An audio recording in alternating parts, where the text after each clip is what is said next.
Hello and welcome back for another episode of the Classic Literature Series. Let me go ahead and press that button. There we go. So, this is another week with Vexing Cat. New friends, old friends, anybody that's joining us, welcome back. I know I was gone for almost 2 weeks, what with D&D unfortunately being canceled and then my adventures to North Carolina. I had an amazing trip. It was wonderful. If anybody is ever interested in going to North Carolina, I highly recommend the museums, the Discovery Center. There's a number of fantastic food options. It was a great time. I highly recommend it to anybody that would like to try something new and see a different part of America. Has its own culture for sure, but the food was great, and uh, all of the history, science, art that I was able to see was wonderful. So I think we have a couple people watching, or at least one. So we're going to be speaking about, or I should say, we will be reviewing Charles Dickens. Now, he wrote a number of different books, and let me grab that list here.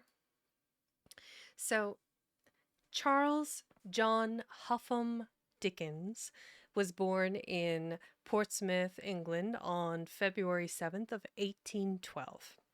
He was an English writer, a social critic during the 19th century. He wrote some of the most memorable and unique fictional characters. Honestly, one of the greatest novelists, but we are discussing another great author in a sea of great authors because that is kind of the point of this series.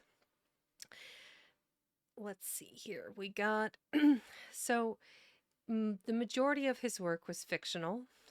He wrote, let's see, grab that list here. He wrote The Adventures of Oliver Twist in 1838. He wrote this novel that I'm starting to read today, A Christmas Carol, in 1843. He wrote The Chimes in 44, The Cricket of the Hearth in 45, The Battle of Life in 1846, and The Haunted Man and the Ghost Bargain in 1848. He, of course, wrote also Great Expectations and A Tale of Two Cities and the story of David Copperfield.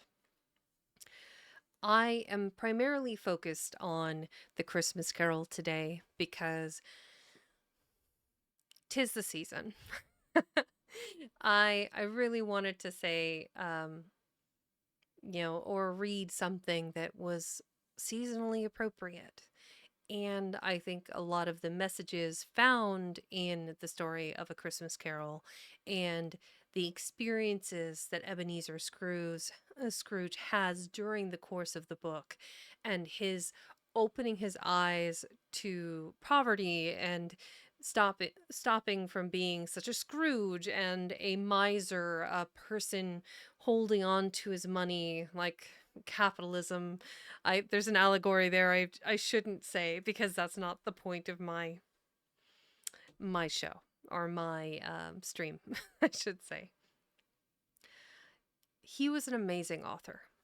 Charles Dickens wrote children's stories and other really great works that helped kind of progress the 19th century and give all sorts of forms of entertainment and was speaking to the people of the time. I don't feel like I'm going to run into some of the issues that I did during Treasure Island with some of the language. I think it will be okay. Um, I do want to talk about his literary style. During that time, a lot of these beautiful, abundant, picturesque novels were written, and his style was marked towards a creative bent and like a more of an imaginative mind. Um, oh, hello, Replay It Back. Welcome.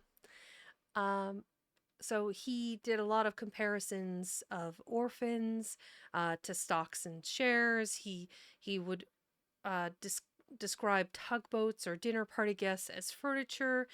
He did a lot of different and unique comparisons in his writing style. He did write a lot of fierce critiques of on poverty and social justice. He wrote a lot of works that were social commentary of the time. He worked really closely with a number of fantastic illustrators, including the one from today, which will be for this book. I am doing AC Michael is the illustrator. Um, this version of his book was actually published in, I believe this was published. This was published by Hodder and Stoughton in New York in, I think this one's in 1843. Regardless, I am, yep. Valen, welcome back. Always good to see you. Let's see. So I'm just going to briefly overview some of his most notable works, specifically A Christmas Carol, 1843. It's an allegory built on capitalism. There's 5 different sections of the book. We're talking about the ghost of Christmas past, the ghost of Christmas present, and like what those each of those ghosts, past, present, and future, represent.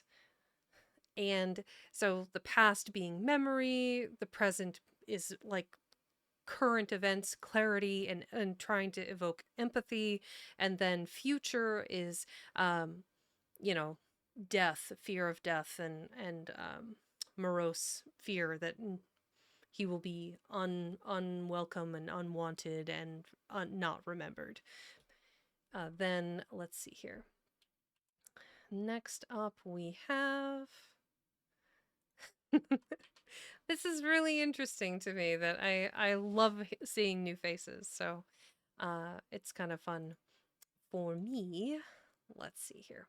So at the beginning of A Christmas Carol, Scrooge and his attitude is in the very embodiment of miserly, you know, kind of he's Scrooge. I mean, he is where the term Scrooge came from. He is Ebenezer is, you know, miserly with how much he pays his employees. He counts every penny, every coin. He doesn't give to charity. He doesn't donate things. He doesn't give his employee a Christmas bonus. He just keeps everything to himself because, you know, he's alone and sad and angry and old. And just he worked all his life to be successful, and at what cost? So the 3 main characters of the story, Ebenezer Scrooge, then you have the spirits, and then of course his employee. Those are the main characters in the story. The kind of his employee being kind of his, I would say like dowsing rod, like of humanity, because he's just hardworking, kind, has a family he needs to take care of. He's just a good man, and he works for this evil, capitalist, mean, curmudgeony old man that doesn't want to take care of him. And there's a through line there, like I said, through capitalism. I don't need to go into. Um, there is some interesting facts about Charles Dickens, and that is like during the course of his career, there were a number of events that kind of put him into the public spotlight. He was a very famous Victorian writer, and of course, that meant he was under the public eye. Um, let's see here. So basically, there is a mystery about his death, like where he died, and where he eventually wound up for his burial place. So during he died at the peak of his career. Like he had an adoring public, great wealth, but he himself, with his wife, was separated from his wife. He was living separately from her, and then he actually had a mistress, Ellen Ternan, um, and it just a lot of complications. So during the course of his life, became very famous, but at his death, uh, it created a predicament for his family because at that time he was with his mistress and not with his family, and where are they going to bury him? Are they going to bury him with their family um, in Kent? Or are they going to bury him in the great poet corner in Westminster Abbey in England? Um, there was a lot of, you know, arguments about where his body should be interred. And basically, what it all kind of the too long didn't read is because of his love affair, it just created a lot of complications. So he actually had written a last will and testament that was later found. He actually had plans for what he wanted to be done with his body, but like plan A being, um, let's see here. Uh, he wanted to be in the graveyard under Rochester Castle wall. Um, then plan B was to be buried in the Rochester Cathedral under the direction of dean and chapter, who's basically his religious governing body. But they'd actually dug the grave, but this plan was like kiboshed because then they decided to go ahead and inter him into the Westminster Abbey, and it just became this whole thing. It's like, where are they going to put his body? Well, it was supposed to be over here, but we want him over here with the other poets. It became a mess. Um, but he eventually did have his funeral after the fact. It was very, very quiet funeral. Only 14 people attended his funeral, and the grave was actually left open for 3 days, probably since it was the 18th century or 19th century. Was probably off gassing um, fumes from the body. Um, but yeah, he was living with his mistress, and his wife Catherine was just not having it. So it was just kind of wild. Let me go over here, grab this. So we've got Charles John Huffam Dickens. I think I'm just rambling at this point because it's a little quiet in here today, but it's to be expected.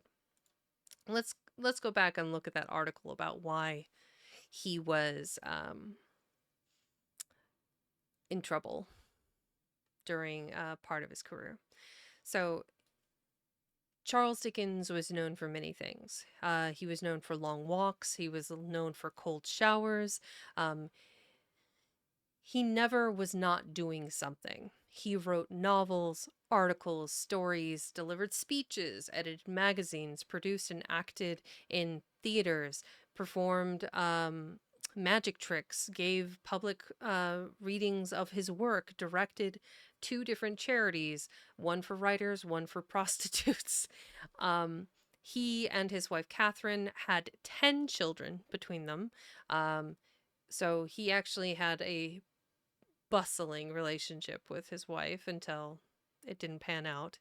He gave money to his relatives, to orphans, to people down on their luck. He was very anti-poverty. Let's see, go grab this real quick. Where was the thing? He was known as a celebrity. Because he was a celebrity, random people would come up and ask him for money, and sometimes he would just give it. So that created a bit of a complication because his wife didn't really appreciate or care for that sort of behavior. Um, he was honestly one of the most successful Victorian authors during his time. Most of his novels were sold not just once, but twice over during the course of the 19th century. Um, a number of his works were actually published in newspapers and in little installments in for like a price priced at a shilling a piece. His novels were published into books that were later bound, and basically you could get anything he had written somewhere fairly easily. The demand was really high. Honestly, his last novel, The Mystery of Edwin Drood, was unfinished, and still that book, after he died, still sold 50,000 copies. Um, he gave 100% all of the time, every time, um, all of his energy and attention to everything that he did. He, he was just, he was theatrical, he was excited, he was an author, and hyper fixated on whatever he was doing. He loved the theater, he loved books, he loved music, he was a professional actor. He would read stories and his books at packed houses and packed theaters where people would weep and faint and cheer to his readings. Um, none of his portraitures do him any justice, because he um, was not, uh, I would say, conventionally attractive man. Let's just say, uh, he. Let me grab this. Let me switch over to that scene so you can see what I'm talking about. So here's a photo, or well, a drawing of him as a young man, and honestly, I thought he looked quite nice. So this is a sketch of young First two Charles months, Dickens. many more yet to come. Aw, thank you. Do-do-do. I also really like the format where whenever somebody messages or posts in the chat, it pushes from the top down. I like that. So this is a young Charles Dickens, and honestly, quite dapper, charming. He's got the tied ascot. It's beautifully wavy hair. Here is a colorized photo of Charles Dickens, a little bit older. He kept the floofy hair, very, very strong receding hairline, great bushy beard. Still a bit of a dandy, though. He's wearing like a velvet vest and he's got the satin tie, starched shirt. This is probably one of the better photos of him, because trust me, there are some not so great photos of Charles Dickens out there. Let me grab this real quick. He dressed stylishly, garishly, and would wear whatever he wanted. So even though other people might find him a bit of a poppycock in what he would wear, he didn't care. He didn't socialize with the aristocracy. Refused to meet with the queen for a really long time. He believed in fun and everything. To do with like the public and the blue collar workers, like just the common man. He tried to do everything he could to help his friends. He was always the brightest face in the room. He was always the pleasantest person to talk to. And Thackeray remembered that when he came into a room, he would light it up. He had this force, this energy that would just make people happy and excited to see him. He was just a beacon in an otherwise darkened place. So, especially the Victorian era, which has all kinds of morose and dark and macabre. But so, as I said before, he was born in 1812. By 1870, he was about 57, 58, somewhere in there. Um, he actually was having heart issues, kidney troubles. He prematurely aged. Like, he got really old really fast, which is why I say some of the photos don't do him justice. Charles Dickens. So here's some more images of him. He got really old really fast. Just incredibly, like, his beard, his hair, everything. I think it was probably the kidney disease and the heart disease that really affected the course of his life. But I love these colorized images of him. Open. Because not all of the authors that we've covered thus far have anything like this, where it's got actually the skin tone and the hair in the details. Here's a.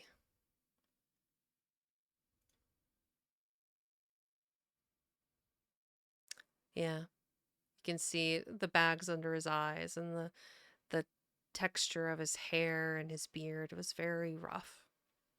He was doing some hard living with the kidney disease. Let's go back here. Boop. Leave that up. So he was, there we go. No one objected when he was a, like, put all my thoughts in order.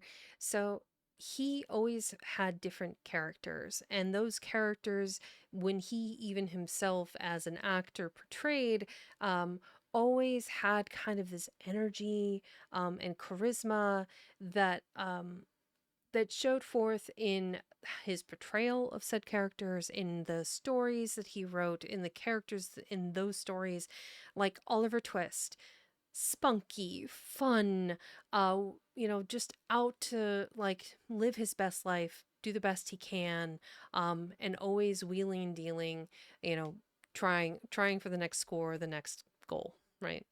Um, in a couple of years before he died in 1867, he met Henry James, who was a 24-year-old author. In America, he actually came to America close to the end of his life. And during that time, there is an ad break. Why is there an ad break? What's happening?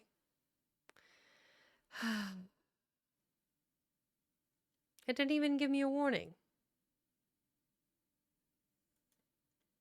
I love this. I love this for us. Okay. Well, I'll just ramble on and it'll finish it saying, I. Mm. Sit your $5 ass down before I make change. Yeah! Sit your $5 ass before I make change. Ah, love that soundbite. We'll go back over here and just keep reading. So, Robert Douglas Fairhurst described his latest book, The Turning Point, as a slow biography. He actually taught at Oxford, and his second book on Dickens, Becoming Dickens, or he currently teaches at Oxford. I got ahead of myself. So this he, he Robert Douglas Fairhurst is the author of a more recent Charles Dickens biography. He currently teaches at Oxford University. He also wrote another book called Becoming Dickens in 2011. And then this book takes up a single year in Dickens' life and walks us through virtually week by week through the year of 1851, which he calls the turning point for Dickens, for his contemporaries, and for the novel of form. He never quite nailed the claim. It's not 100% clear why in 1851 it was a key date in British history, or why the Bleak House book Dickens began to write that year is a key work for history in the novel.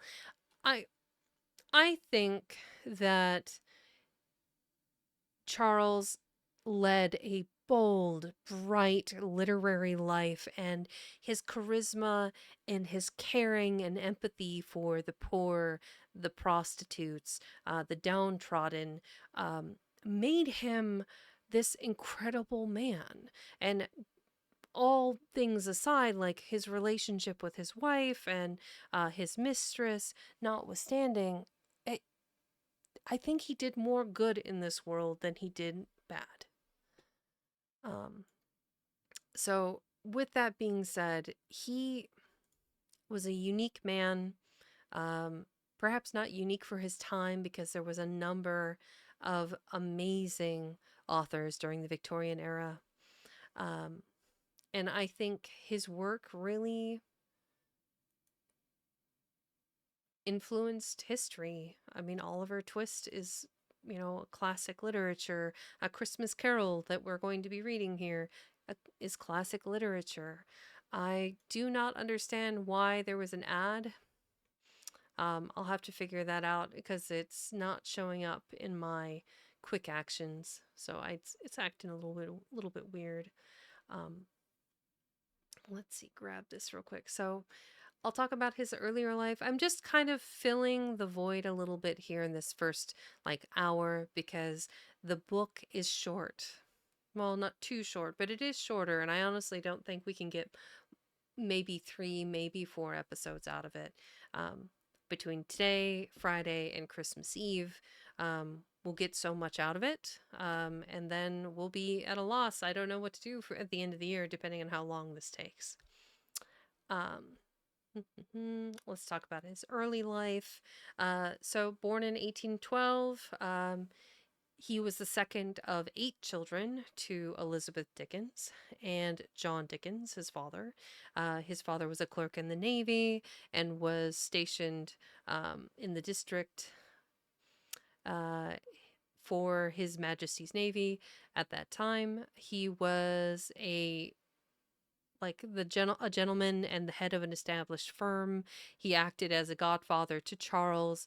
Huffam is thought to be an inspiration for Paul Dombey, the owner of the shipping company in the Dickens novel Dombey and Son in 1848. When he was 3, John was called back to London and the family moved to Norfolk. Um, and then when Charles was 4, they relocated to Sheerness.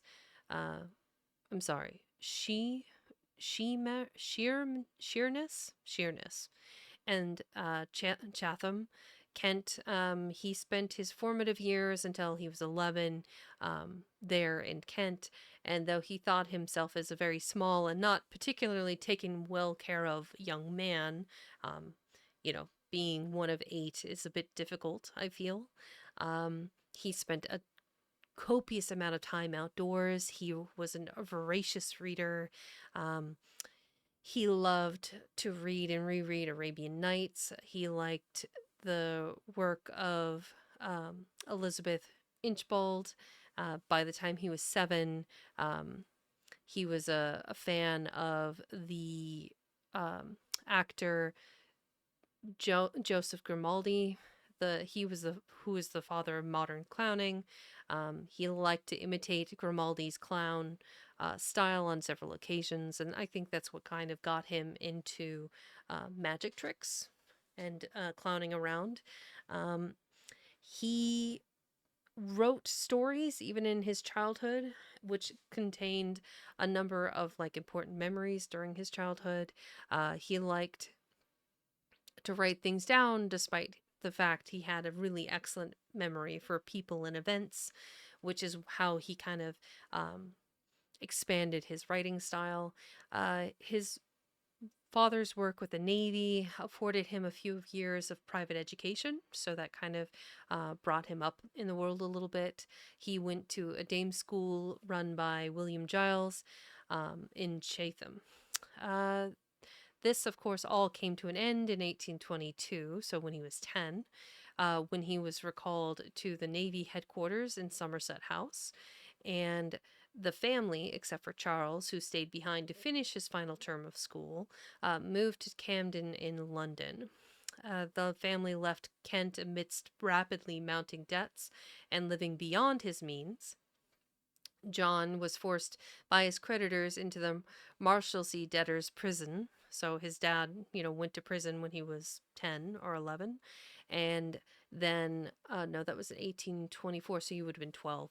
His wife and Elizabeth and youngest children joined him, and as was the practice at the time. So basically, Charles's entire family at one point in time was in prison, debtor's prison. Uh, then basically, while he finished his term of college, he came back and he basically had to get them all out of prison. He lived in an attic during the time that he was fighting for that. Um, he, with his older sister Frances, um, who finished her schooling at the Royal Academy of Music, basically used the prison as a setting. In the Little Dorrit, he would pay for his board and breakfast to help his family. Um, Dickens was forced to leave school and work 10-hour days near where he was making about 6 shillings a week, pasting labels on pots for boot blackening. Um, the strenuous and harsh working conditions made a lasting impression on Dickens and influenced his fiction and essays, becoming the foundation of his interest in the reform of socioeconomic and labor conditions. Because he was poor, because his parents and his siblings were in prison, he worked 10-hour days putting labels on boot blackening tins to make enough money to get them out. I can't even imagine. And that time, those early years when he's a teenager, working his butt off every day to make enough money to get his family out of prison, I can't even imagine. And that would change how you see and perceive the world. Um, that I can't even imagine. Let's see. So after John's imprisonment, Elizabeth died and bequeathed the remaining money that she had to him. Um, John was released from prison under the Insolvent Debtors Act. Basically, he made arrangements with his creditors, and he and the remaining family left Marshalsea for the home of Mrs. Roylance.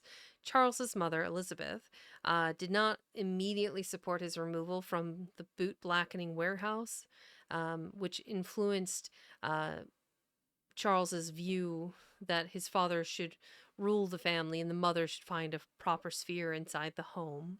So I'm guessing he had some very strong opinions about a woman's place in the world because of the way his mother treated him. But I mean, if your son is the only source of income for your entire family and he's thinking about stopping and you don't have any other recourse, it's complicated. That's all I got to say on the matter is it would be very complicated. Um, in 1827, when he was 15, he went to the Wellington House Academy in Camden, um, and he spent a couple of years there. He was not considered to be very good at school, basically, due not on his part, but because of the way the school taught. Like the headmaster was sadistic. The teachers were brutal and overly disciplinary. And it was just kind of a rundown school, so he just didn't thrive very well there. Um, a couple years later, in 1828, so it would have been 1 year later, he wound up working at the law office of Ellis and Blackmore. Um, he was a gifted mimic and could impersonate everybody around him, whether it was clients, lawyers, or clerks. And he would go to theaters obsessively. He really loved to go to theaters. And just like when he was a young boy, he loved clowns, he loved actors, he loved everything um, to do with theater and the writing and the acting. And he learned his polylogues, and which are like how would I describe a polylogue? It's a monopolylogue is a form of entertainment in which one actor plays many characters. So, hi Ping. So he could act out an entire play and be every single one of the actors in the entire play. Because he would have a different character, different style of walking, a different accent, a true voice actor for the time. Oh, that's awesome. Let's go back down here. So he was Writing, by the time he, so from 15 to about 18, he worked with the law office. And then by the time he was 20 in 1832, he was self confident. He was excited. He was a popularized entertainment and enjoying mimicry and show business and theater, and he was kind of wishy-washy in what he wanted to become, but he knew he wanted to be famous. And so drawn to the theater, he became a member of the Garrick Club. He did a acting audition for the Covent Gardens. Um, he worked with the actor Charles Kemble, the manager George Bartley. He prepared meticulously and imitated the comedian Charles Matthews. He missed that first audition because of a cold. He was sick, but when another opportunity rose, he actually set out to become a writer instead. Let's see here. So Dickens submitted his first story, A Dinner at Poplar Walk, to the London periodical Monthly Magazine in 1833. That was his first published work. Dickens' uncle, so Charles's uncle on his mother's side, offered him a job on the Mirror of Parliament, and he worked in the House of Commons for the first time in 1832. He rented rooms when he was living alone and worked on a political journal, reporting to the parliamentary debates. He traveled across Britain to cover election campaigns in the Morning Chronicle. Um, he would he would draw sketches on in his periodicals and formed his first collection of pieces that were later published in 1836, the Sketches by Boz. Boz being a family nickname employed as a pseudonym for a number of years. So his pen name, he was going by Boz. So Charles adopted it from Moses, and it was given to his youngest brother, Augustus Dickens, after the character in Oliver Goldsmith's The Vicar of Wakefield, his youngest brother being the eighth born, I believe, of the siblings. And then he wrote to Mr. Dickens for his revenge for his own name, bestowed queerer ones upon his fictitious characters. He contributed to and edited a number of journals throughout his career, the Morning Chronicle being the majority of which, and then they launched an evening edition under the editorship of the Chronicle's music critic, George Hogarth, who invited him to contribute to the street sketches. And he became a regular visitor to the Fulham House, which is a theater, and really enjoyed his friendship with Walter Scott, who Charles greatly admired, and the company of Hogarth's three daughters, Georgina, Mary, and of course, 19-year-old Catherine.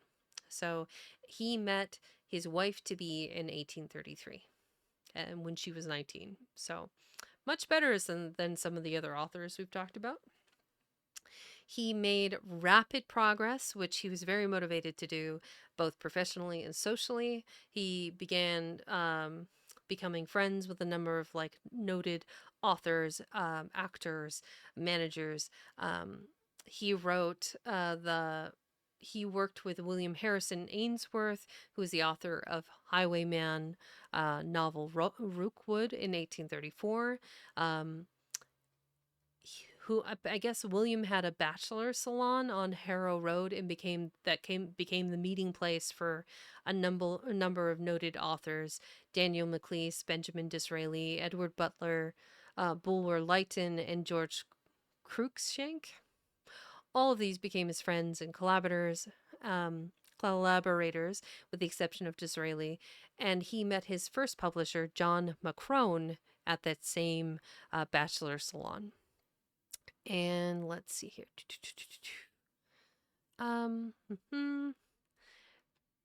Scroll down a little bit here. So in 1836, so 3 years after he met her, he became engaged to Catherine Thompson Hogarth.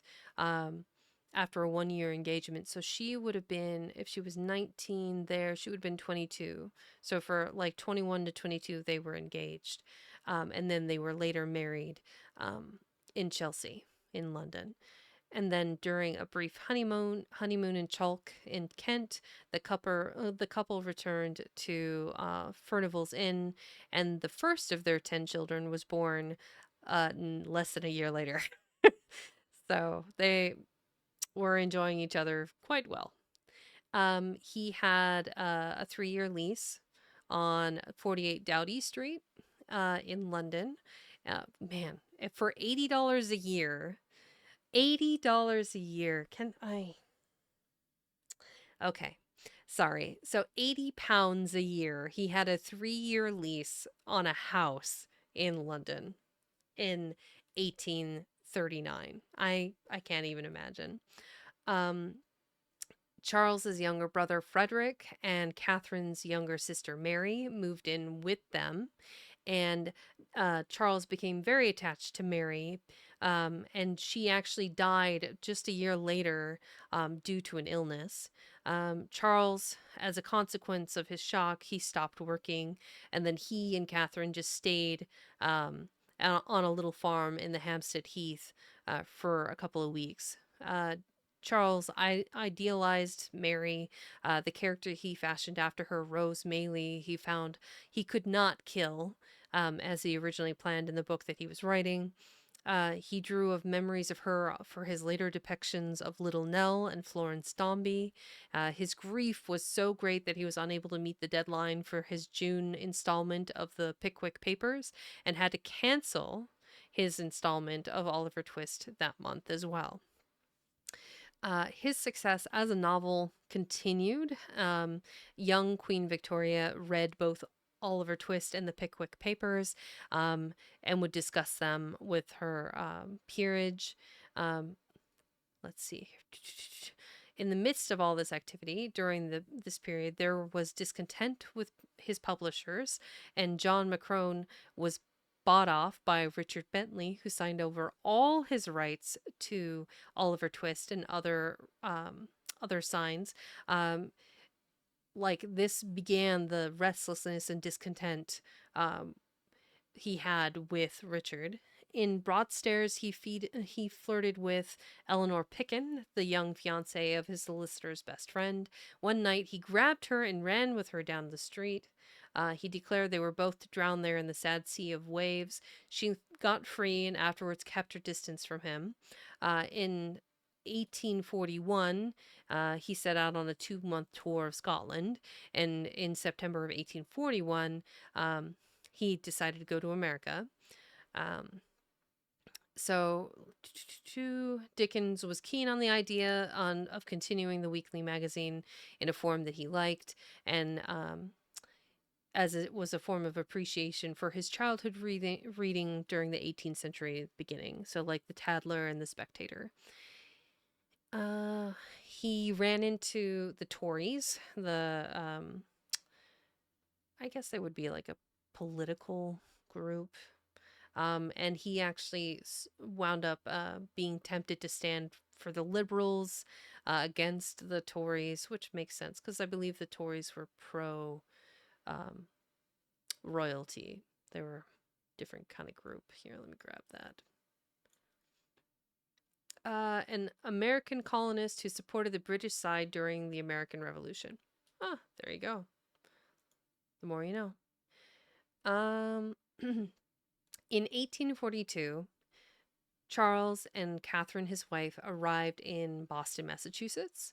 And during that first trip to the US and to Canada, because they made the rounds, her other sister, his sister-in-law, Georgina, joined them and lived with them in Devonshire Terrace, taking care of the family while she and Charles were in America. She remained with them as a housekeeper, organizer, and friend until his death several years later. After their trip to America, they eventually returned to England in 1845. He wrote The Christmas Carol in 1843, The Chimes in 1844, and The Cricket of the Hearth in 1845, during that time in America. And then let's see here. He was known for his philanthropy, um, throughout, I think, his experience in the warehouse, working 10-hour days and making 6 shillings a week, really affected his perception of the poor and the downtrodden. Um, he wound up having two separate charities, one for the poor and one for prostitutes, that he ran. Um, I don't see what they were called, but I do. It was like the redemption of fallen women was the purpose of the one, and then the other one was for the working class, which was conducive to education and helping people reform their quality of life in domestic affairs. Um, during the middle part of his life, he was fascinated with France, and he was a Francophile. He delivered speeches in Paris in 1846. Um, the French called themselves the first people in the universe. During his visit to Paris, he met a number of amazing authors, and by 1849, he started to write the story of David Copperfield, um, which was later published in 1850. During the biography of his life, that was published in 1872, John Forster wrote of David Copperfield, underneath the fiction lay something of the author's life. So there was a lot of Charles written in the story of David Copperfield. Um, let's see. In November of 1851, he moved to Tavistock House, where he wrote The Bleak House in 1852 and 53, Hard Times in 1854, and Little Dorrit in 1856. He he was indulging in all of the theaters, all of the plays that he could set his eyes on. Um, During this period, he worked closely with other novelists and playwright Wilkie Collins in 1856. Um, the income he received from that writing helped him buy another house in Higham, Kent, and then let's see here. It looks like the house that he bought in 1856 was the very same house that he himself dreamed of living in as a small child. Um, the area was a scene of some of the events that were described in Shakespeare's Henry the Fifth. No, it's not Henry the Fourth, Part One, and his literary connection pleased him. Let's see. He was a popular publisher and editor and a major contributor to the Household Words from 1850 to 1859. He wrote all the year round, 1858 to 1870, so up until his death. He was very verbose and angry, and would viciously wrote articles about the Arctic explorer John Ray. Um, Basically, he spoke to the local Inuit people and became enraged of the behavior of John Ray during his exploration of the Arctic. Um, in fact, the way he treated his own people, Franklin's lost expedition resorted to cannibalism in that book. These attacks would later be expanded in his play The Frozen Deep, which satirizes Ray and the Inuit people. During the 20th century, archaeology work in King William Island later confirmed that the members of the expedition did have to wind up resorting to cannibalism. So it was hinted at, but it wasn't confirmed until years later. In 1855, Dickens' good friend Austin Henry Layard formed an administrative reform association that demanded significant reforms to Parliament. Dickens, of course, joined and volunteered his resources to support the cause, with the exception of Lord John Russell, who was the only leading politician in whom Charles had any faith in, which was later he Lord John Russell was who he dedicated the book A Tale of Two Cities to.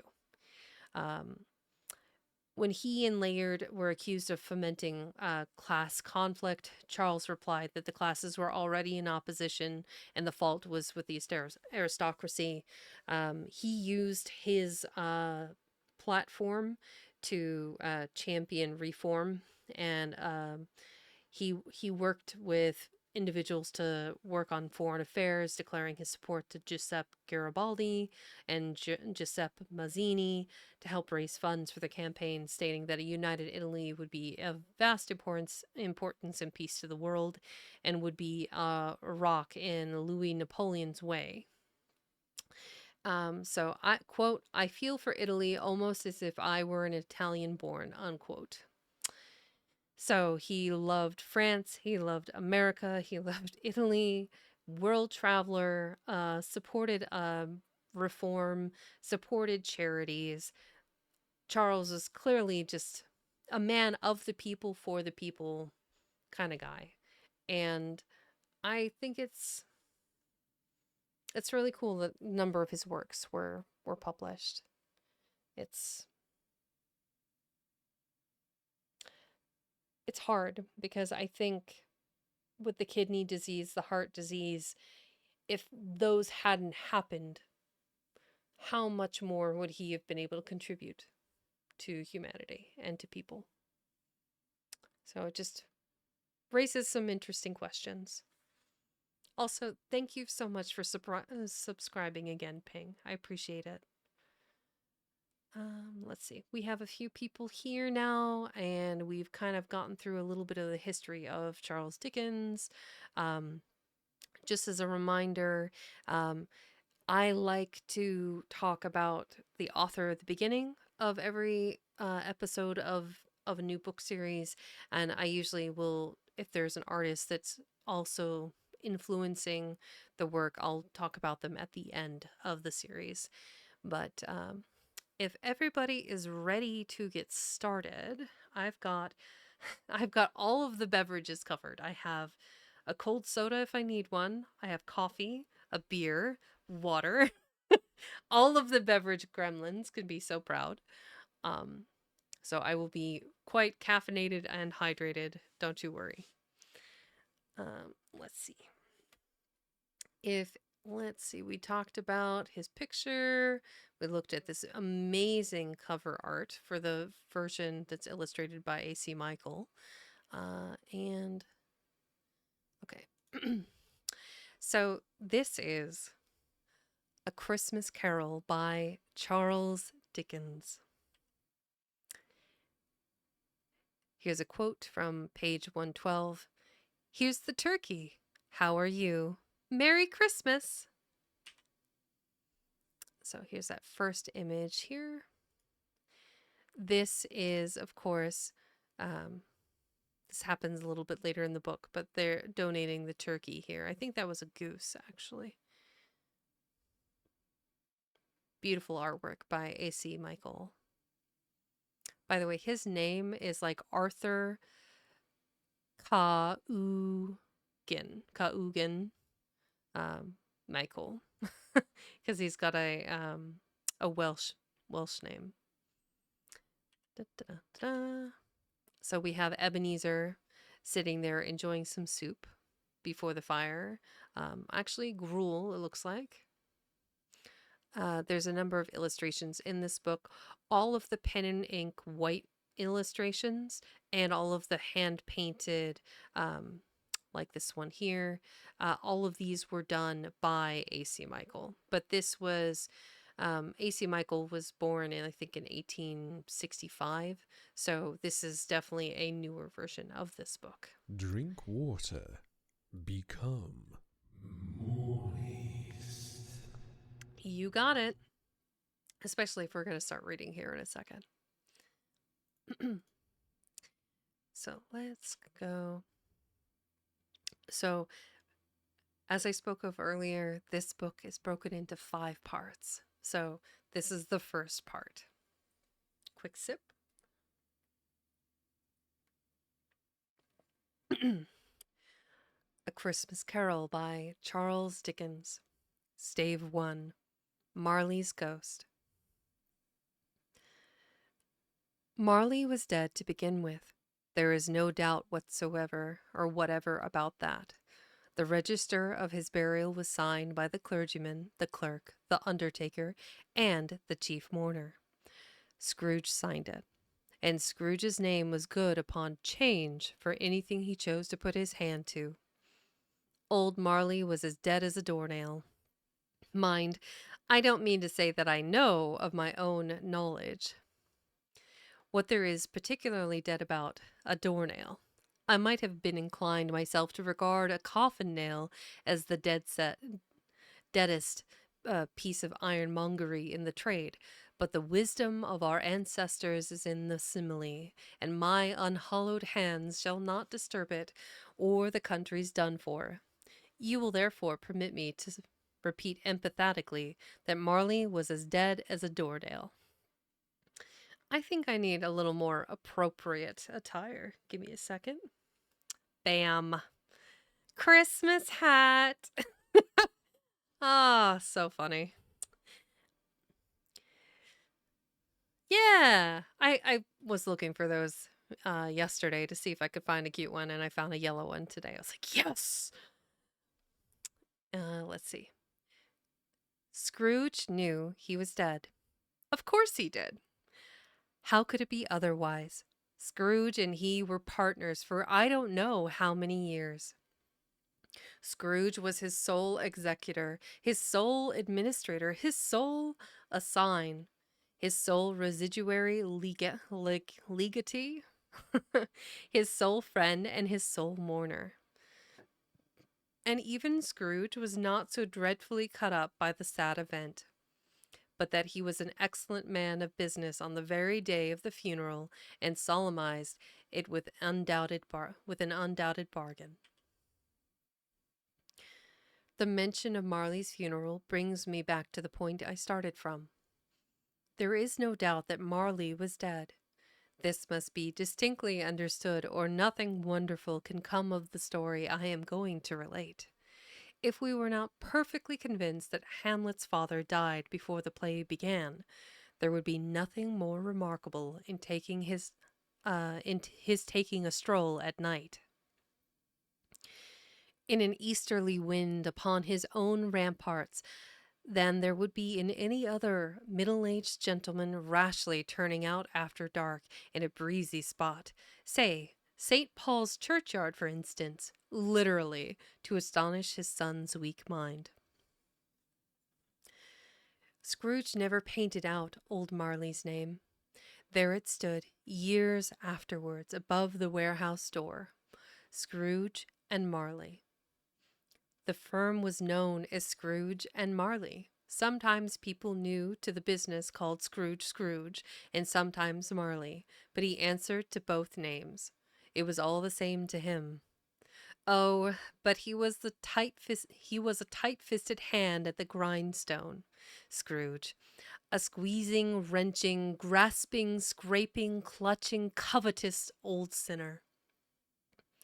Hard and sharp as flint, from which no steel had ever struck out generous fire, secret and self-contained and solitary as an oyster.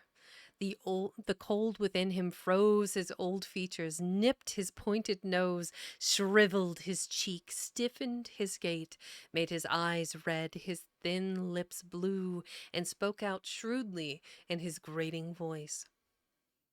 A frosty rime was on his head, and on his eyebrows and his wiry chin. He carried his own low temperature always about with him.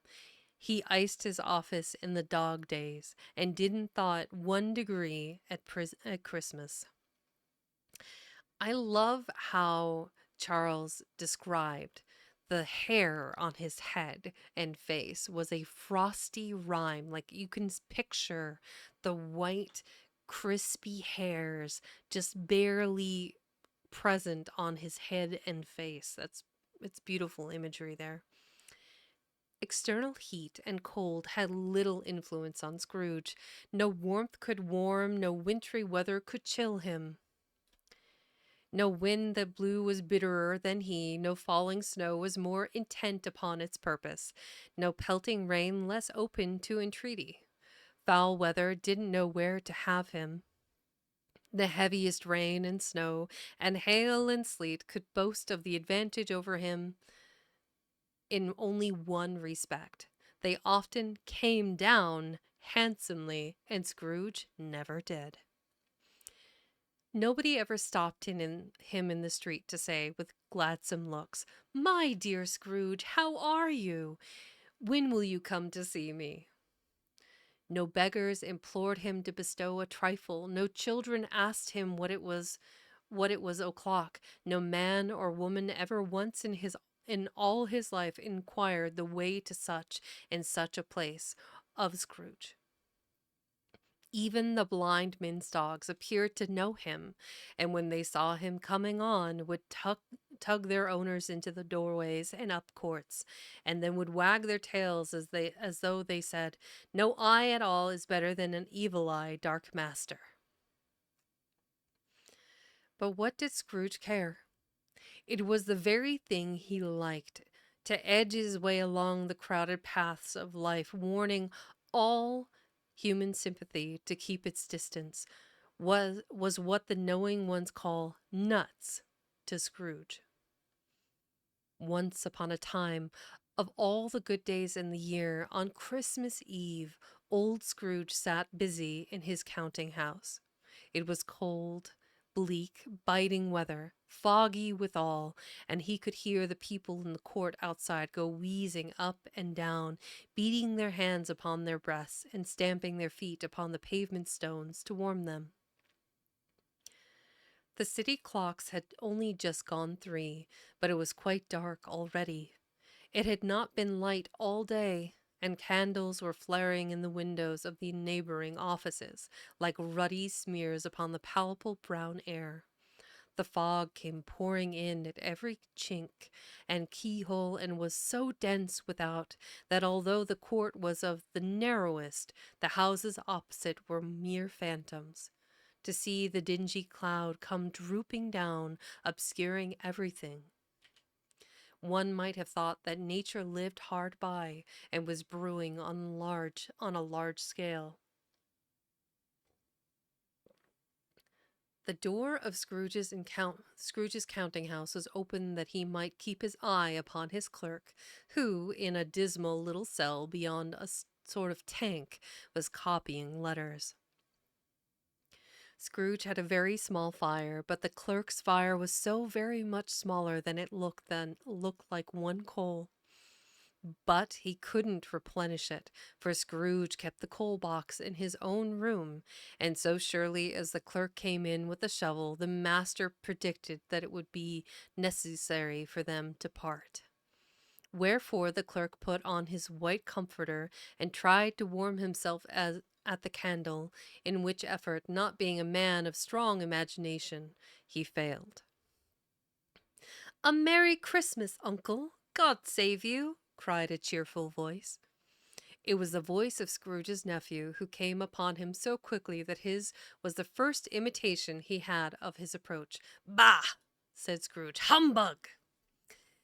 He had so heated himself with rapid walking in the fog and frost, this nephew of Scrooge's, that he was all in a glow. His face was ruddy and handsome, his eyes sparkled, and his breath smoked again. "Christmas a humbug, uncle," said Scrooge's nephew. "You don't mean that, I am sure." "I do," said Scrooge. "Merry Christmas! What right have you to be merry? What reason have you to be merry? You're poor enough." "Come, then," returned the nephew gaily. "What right have you to be dismal? What reason have you to be morose? You're rich enough." Scrooge, having no better answer ready on the spur of the moment, said "Bah!" again, and followed it up with "Humbug!" Don't be cross, uncle," said the nephew. "What else can I be," retorted the uncle, "when I live in such a world of fools as this? Merry Christmas! out upon Merry Christmas. What Christmas time to you but a time for paying bills without money, a time for finding yourself a year older and not an hour richer, a time for balancing your books and having every item in them through a round dozen of months presented dead against you. If I could work my will, said Scrooge indignantly, every idiot who goes about with Merry Christmas on his lips should be boiled with his own pudding and buried with a stake of holly through his heart. He should. Uncle, pleaded the nephew. Hi, Curious. Nephew?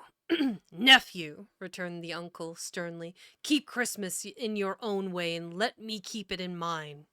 Keep it, repeated Scrooge's nephew, but you don't keep it. Let me leave it alone, then, said Scrooge. Much good may it do you, much good it has ever done you. There are many things from which I might have derived good, by which I have not profited, I dare say, returned the nephew, Christmas among the rest. But I am sure I have always thought of Christmas time when it has come round, apart from the veneration due to its sacred name and origin, if anything belonged to it can be apart from that, as a good time, a kind, forgiving, charitable, pleasant time. The only time I know of in the long calendar of the year when men and women seem by one consent to open their shut up hearts freely and to think of people below them as if they really were fellow passengers to the grave and not another race of creatures bound on other journeys. And therefore, uncle, though it has never put a scrap of gold or silver in my pocket, I believe that it has done me good and will do me good, and I say, God bless it. The clerk in the tank involuntarily applauded. Becoming immediately sensible of the impropriety, he poked the fire and extinguished the last frail spark forever. Let me hear another sound from you, said Scrooge, and you'll keep your Christmas by losing your situation. You're quite a powerful speaker, sir, he added, turning to his nephew. I wonder you don't go into Parliament. Don't be angry, uncle. Come, dine with us tomorrow. Scrooge said that he would see him. Yes, indeed, he did. He went the whole length of that expression and said that he would see him in that extremity first. But why? Cried Scrooge's nephew. Why? Why did you get married? Said Scrooge. Because I fell in love. Because you fell in love? Growled Scrooge, as if that were the only thing in the world more ridiculous than a Merry Christmas. Good afternoon. Nay, uncle, but you never came to see me before that happened. Why give it as a reason for not coming now? Good afternoon, said Scrooge. I want nothing from you. I ask I want nothing from you. I ask nothing of you. Why cannot we be friends? Good afternoon, said Scrooge. I am sorry with all my heart to find you so resolute. We have never had any quarrel to which I have been a party, but I have made the trial of homage to Christmas, and I'll keep my Christmas humor to the last. So, a Merry Christmas, uncle. Good afternoon, said Scrooge, and a Happy New Year. The clerk tried to warm himself at the candle. This is on page 14.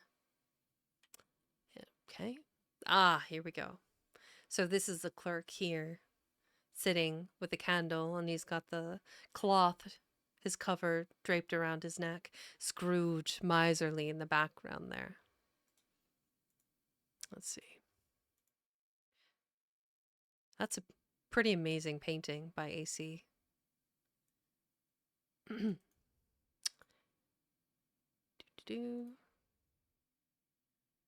Okay. Marley's Ghost, continuation. Good afternoon, said Scrooge. His nephew left the room without an angry word. Notwithstanding, he stopped at the outer door to bestow the greetings of the season on the clerk, who, cold as he was warmer than Scrooge, for he returned them cordially. "There's another fellow," muttered Scrooge, who overheard him.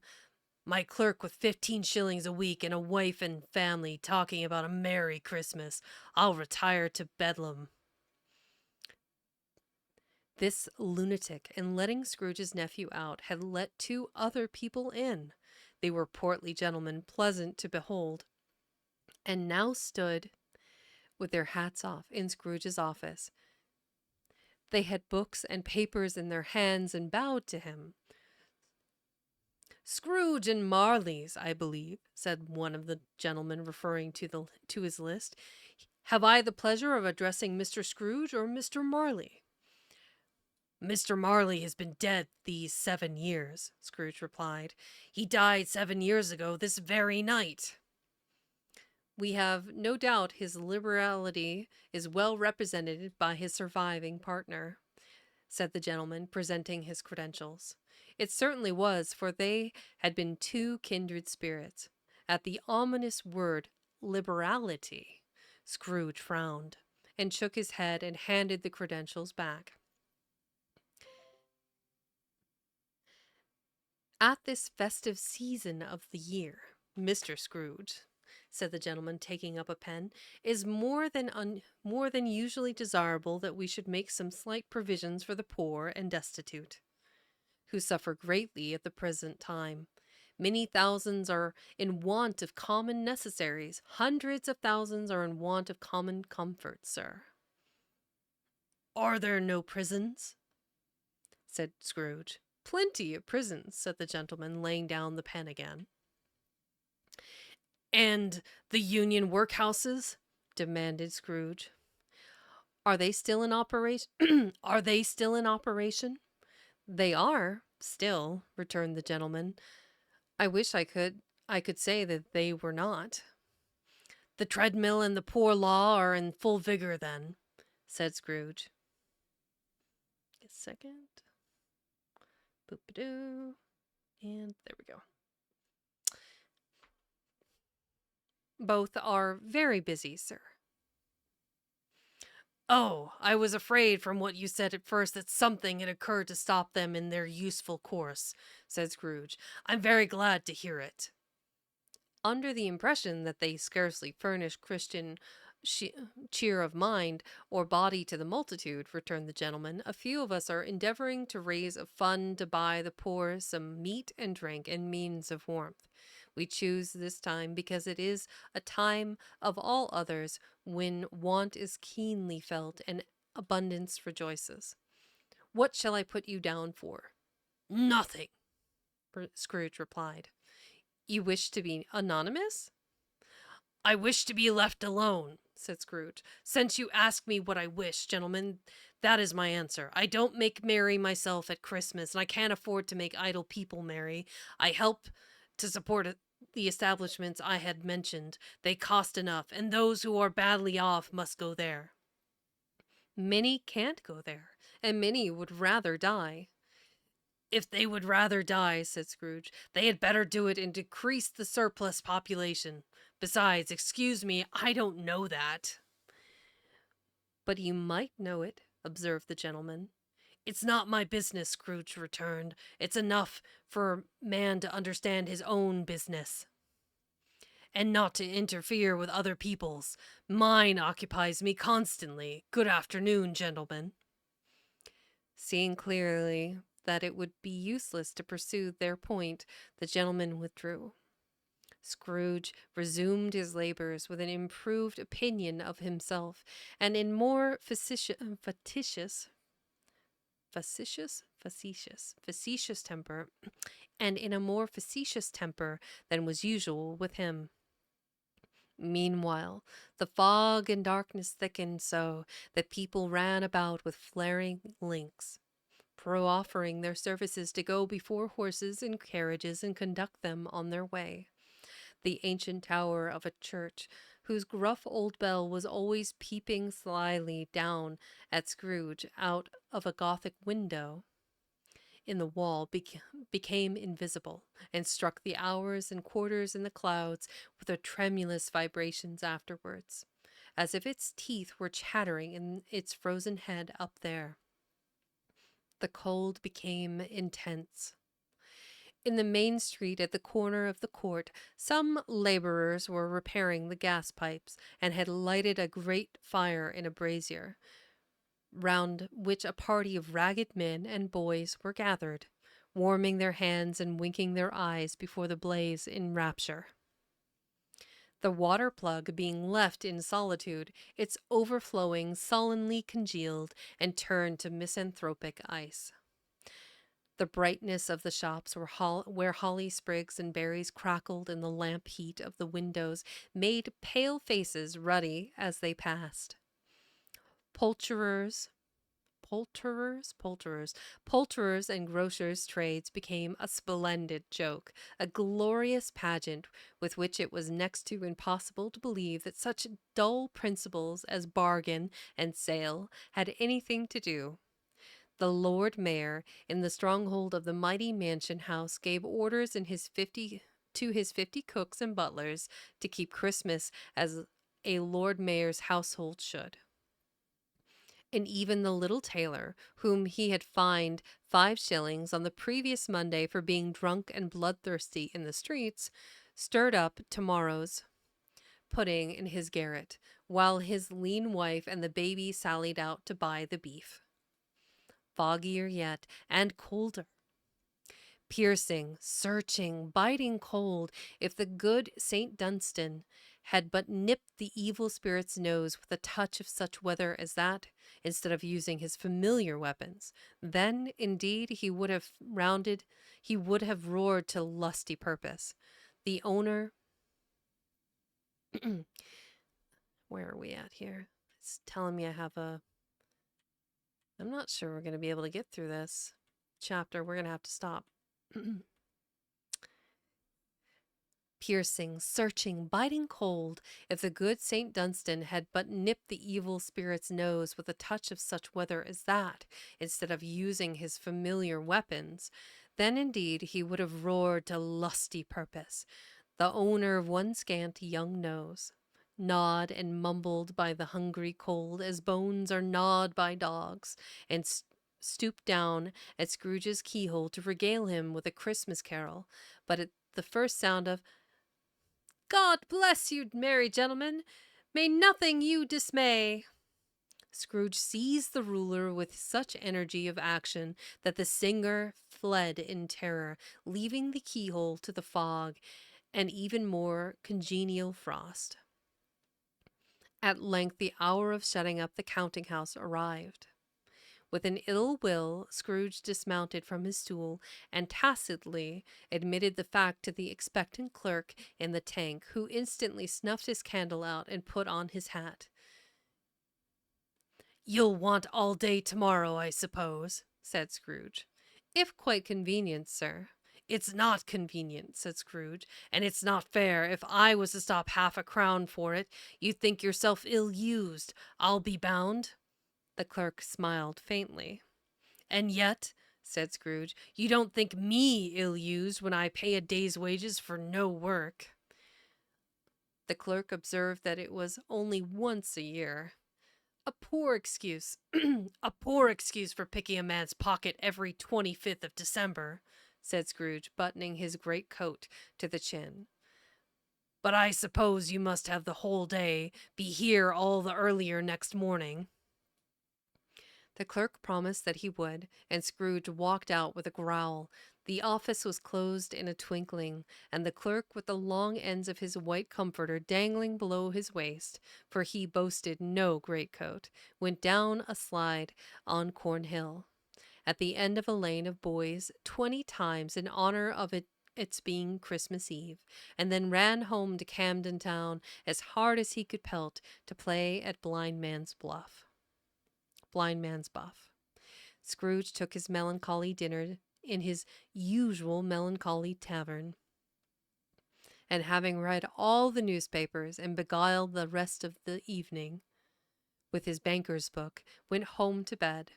He lived in chambers which had once belonged to his deceased partner. They were a gloomy suite of rooms in a lowering pile of of building up a yard where it had so little business to be that one could scarcely help fancying it must have run there when it was a young house, playing at hide and seek with other houses, and have forgotten the way out again. It was old enough now, and dreary enough, for nobody lived in it but Scrooge, the other rooms being all let out as offices. The yard was so dark that even Scrooge, who knew its every stone, was fain to grope with his hands. The fog and frost so hung about the black old gateway of the house that it seemed as if the genius of the weather sat in mournful meditation on the threshold. Now it is a fact that there was nothing at all particular about the knocker on the door, except that it was very large. It is also a fact that Scrooge had seen it night and morning during his whole residence in that place. Also, that Scrooge had as little of what is called fancy about him as any man in the city of London, even including, which is a bold word, the corporation, alderman, and livery. Let it also be borne in mind that Scrooge had not bestowed one thought on Marley since his last mention of his 7 years dead partner that afternoon. I think I'm going to pause there and then get the ad out of the way. Um, so give me a second.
Ta-da!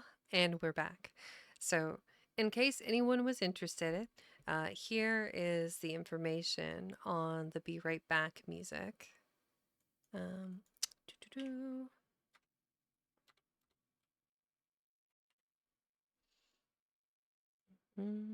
Post that right there in chat. You got it. So, Drink water. become moist. Yep, all of that. Don't forget to stretch. Yep. Good idea. Boom. Yeah. Strawberry tiger, stretching it out. Muscles. I love that thing. It's so cute.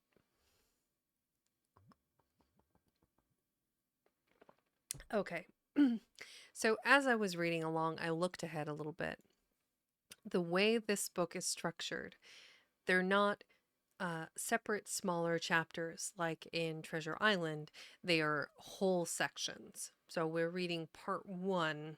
It's in its entirety before we would move on to part 2. So let's see. There are another 10 pages left in this chapter. I think 10 or 11.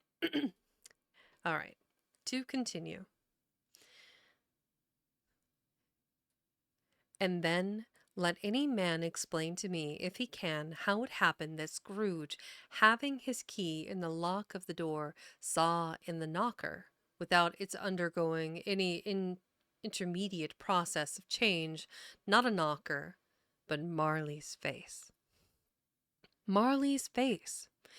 It was not in an impenetrable shadow as the other objects in the yard were, but had a dismal light about it, like a bad lobster in a dark cellar. A bad lobster in a dark cellar. What? There must be some sort of allegory there that I'm unfamiliar with, or maybe it's a colloquialism of its time during the 19th century, but I have never heard the phrase a bad lobster in a dark cellar, so it's kind of interesting. It was not angry or ferocious, but looked at Scrooge as Marley used to look, with ghostly spectacles turned up on his ghostly forehead. The hair was curiously stirred, as if by breath or hot air. And though the eyes were wide open, they were perfectly motionless. That and its livid color made it horrible, but its horror seemed to be in spite of the face and beyond its control, rather than a part of its own expression. As Scrooge looked fixedly at this phenomenon, it was a knocker again.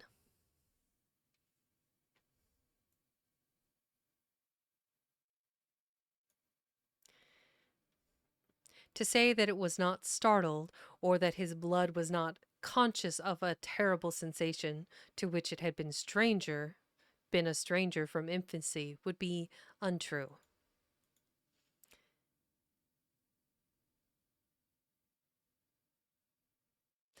But he put his hand upon the key he had relinquished and turned it sturdily, walked in, and lighted his candle. He did pause with a moment's irresolution before he could shut the door, and he did look cautiously behind it first, as if he half expected to be terrified with the sight of Marley's pigtails sticking out into the hall. But there was nothing on the back of the door except the screws and nuts that held the knocker on, so he said, "Pooh-pooh," and closed it with a bang. The sound resounded through the house like thunder. Every room above and every cask in the wine merchant's cellars below appeared to have a separate peal of echoes of its own. A pause right there. Apparently, bad lobster in a dark cellar has to do with the fact that when they start to go bad, they start to glow. They glow? So when lobsters rot, they glow? Like, that's wild. We might have to look that up. I gotta see that. Hang on.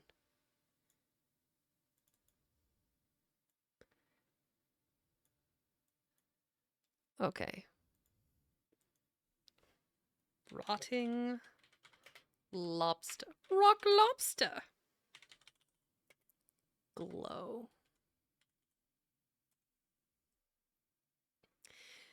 Seafood products exhibited luminescence due to the presence of certain bacteria that are capable of emitting light.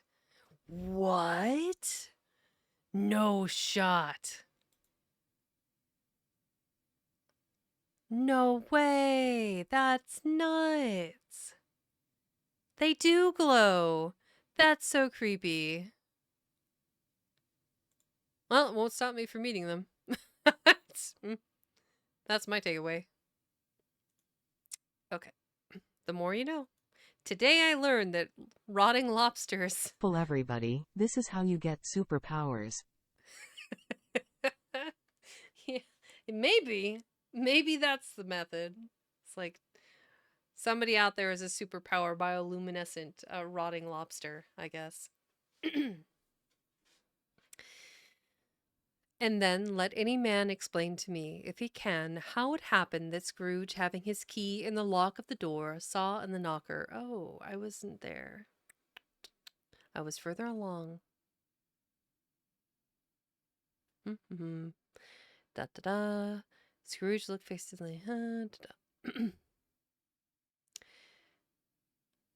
Pooh pooh, and he closed the bang. Okay, so we're over here. He fastened the door and walked across the hall and up the stairs, slowly too, trimming his candle as he went.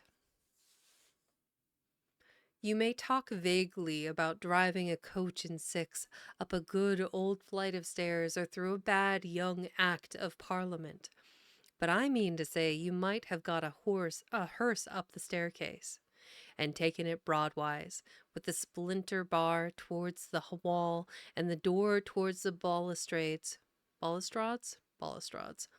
and done it easy. There was plenty of width for that and room to spare, which is perhaps the reason why Scrooge thought he saw a locomotive hearse going on before him in the gloom. Having a dozen gas lamps out of the street wouldn't have lighted the entry too well, so you may suppose that it was pretty dark with Scrooge's dip. Up Scrooge went, not caring a button for that. Darkness is cheap, and Scrooge liked it. But before he shut his heavy door, he walked through his rooms to see that all was right. He had just enough recollection of the face to desire to do that. Sitting room, bedroom, lumber room, all as they should be. Nobody under the table, nobody under the sofa, a small fire in the grate, spoon and basin ready, and the little saucepan of gruel. Scrooge had a cold in his head upon the hob. Nobody under the bed, nobody in the closet, nobody in his dressing gown, which was hanging up in a suspicious attitude against the wall. Lumber room, as usual, old fire guard, old shoes, 2 fish baskets, washing stand on 3 legs, and a poker. Quite satisfied, he closed his door and locked himself in, double locked himself in, which was not his custom. Thus secured against surprise, he took off his cravat, put on his dressing gown and slippers, and his nightcap, and sat down before the fire to take his gruel. It was a very low fire indeed, nothing on such a bitter night. He was obliged to sit close to it and brood over it before he could extract the least sensation of warmth from such a handful of fuel. The fireplace was an old one, built by some Dutch merchant long ago, and paved all round with quaint Dutch tiles, designed to illustrate the scriptures. There were Cains and Abels, Pharaoh's daughters, queens of Sheba, angelic messengers descending through the air on clouds like feather beds, Abraham's, Belshazzar's, apostles putting off to sea in butter boats, hundreds of figures to attract his thoughts, and yet the face of Marley, 7 years dead, came like the ancient prophet's rod and swallowed up the whole. If each smooth tile had been a blank at first, with power to reshape some picture on its surface from the disjointed fragments of his thoughts, there would have been a copy of old Marley's head on every one. "Humbug!" said Scrooge, and walked across the room. After several turns he sat down again.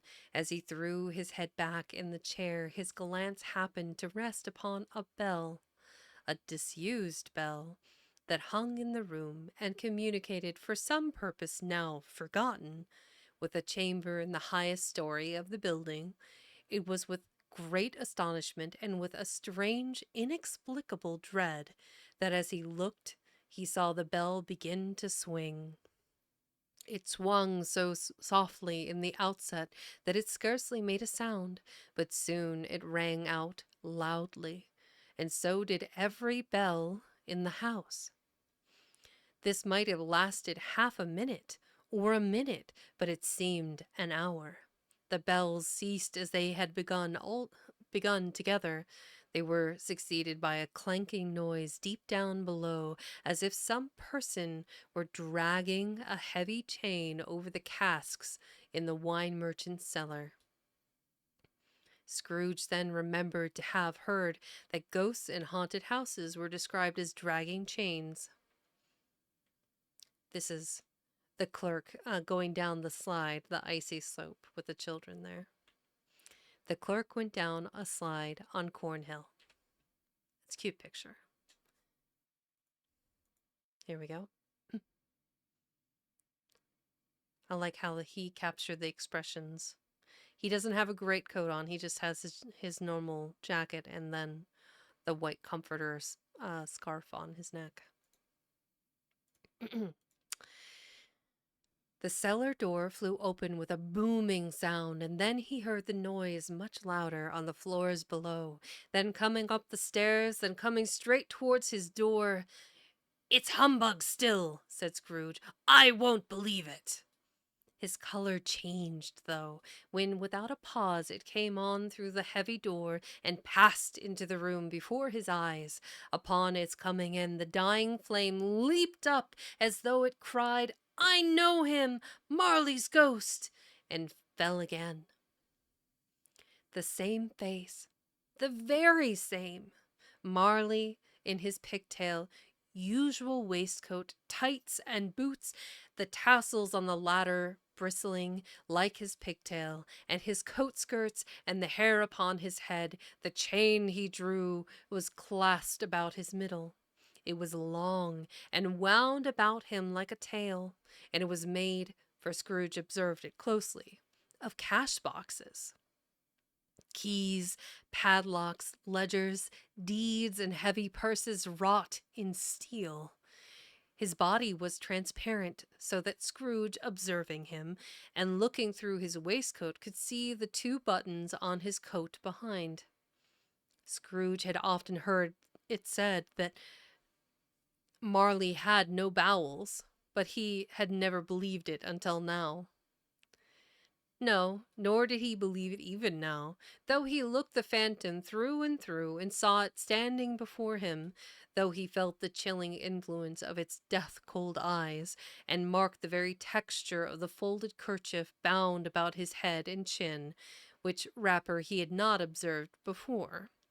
He was still incredulous, and fought against his senses. "How now?" said Scrooge, caustic and cold as ever. "What do you want with me?" "Much." No, I'm just going to do regular voice. "Much." Marley's voice, no doubt about it. "Who are you?" "Ask me who I was." "Who were you, then?" says Scrooge, raising his voice. "You're particular for a shade," he was going to say. too a shade, but substituted this as more appropriate. In life I was your partner, Jacob Marley. Can you sit down? Asked Scrooge, looking doubtfully at him. I can. Do it then. Scrooge asked the question because he didn't know whether a ghost so transparent might find himself in a condition to take a chair, and felt that in the event of its being impossible, it might involve the necessity of an embarrassing explanation. But the ghost sat down on the opposite side of the fireplace, as if he were quite used to it. You don't believe in me, observed the ghost. I don't, said Scrooge. What evidence would you have of my reality beyond that of your senses? I don't know, said Scrooge. Why do you doubt your senses? Because, said Scrooge, a little thing affects them. A slight disorder of the stomach makes them cheats. You may be an undigested bit of beef, a blot of mustard, a crumb of cheese, a fragment of underdone potato. There's more of gravy than of grave about you, whatever you are. Scrooge was not much in the habit of cracking jokes, nor did he feel in his heart by any means waggish then. The truth is that he tried to be smart, as a means of distracting his own attention and keeping down his terror. For the spectre's voice disturbed the very marrow in his bones. To sit staring at those fixed, glazed eyes in silence for a moment would play, Scrooge felt, the very deuce with him. There was something very awful, too, in the spectre's being provided with an infernal atmosphere of its own.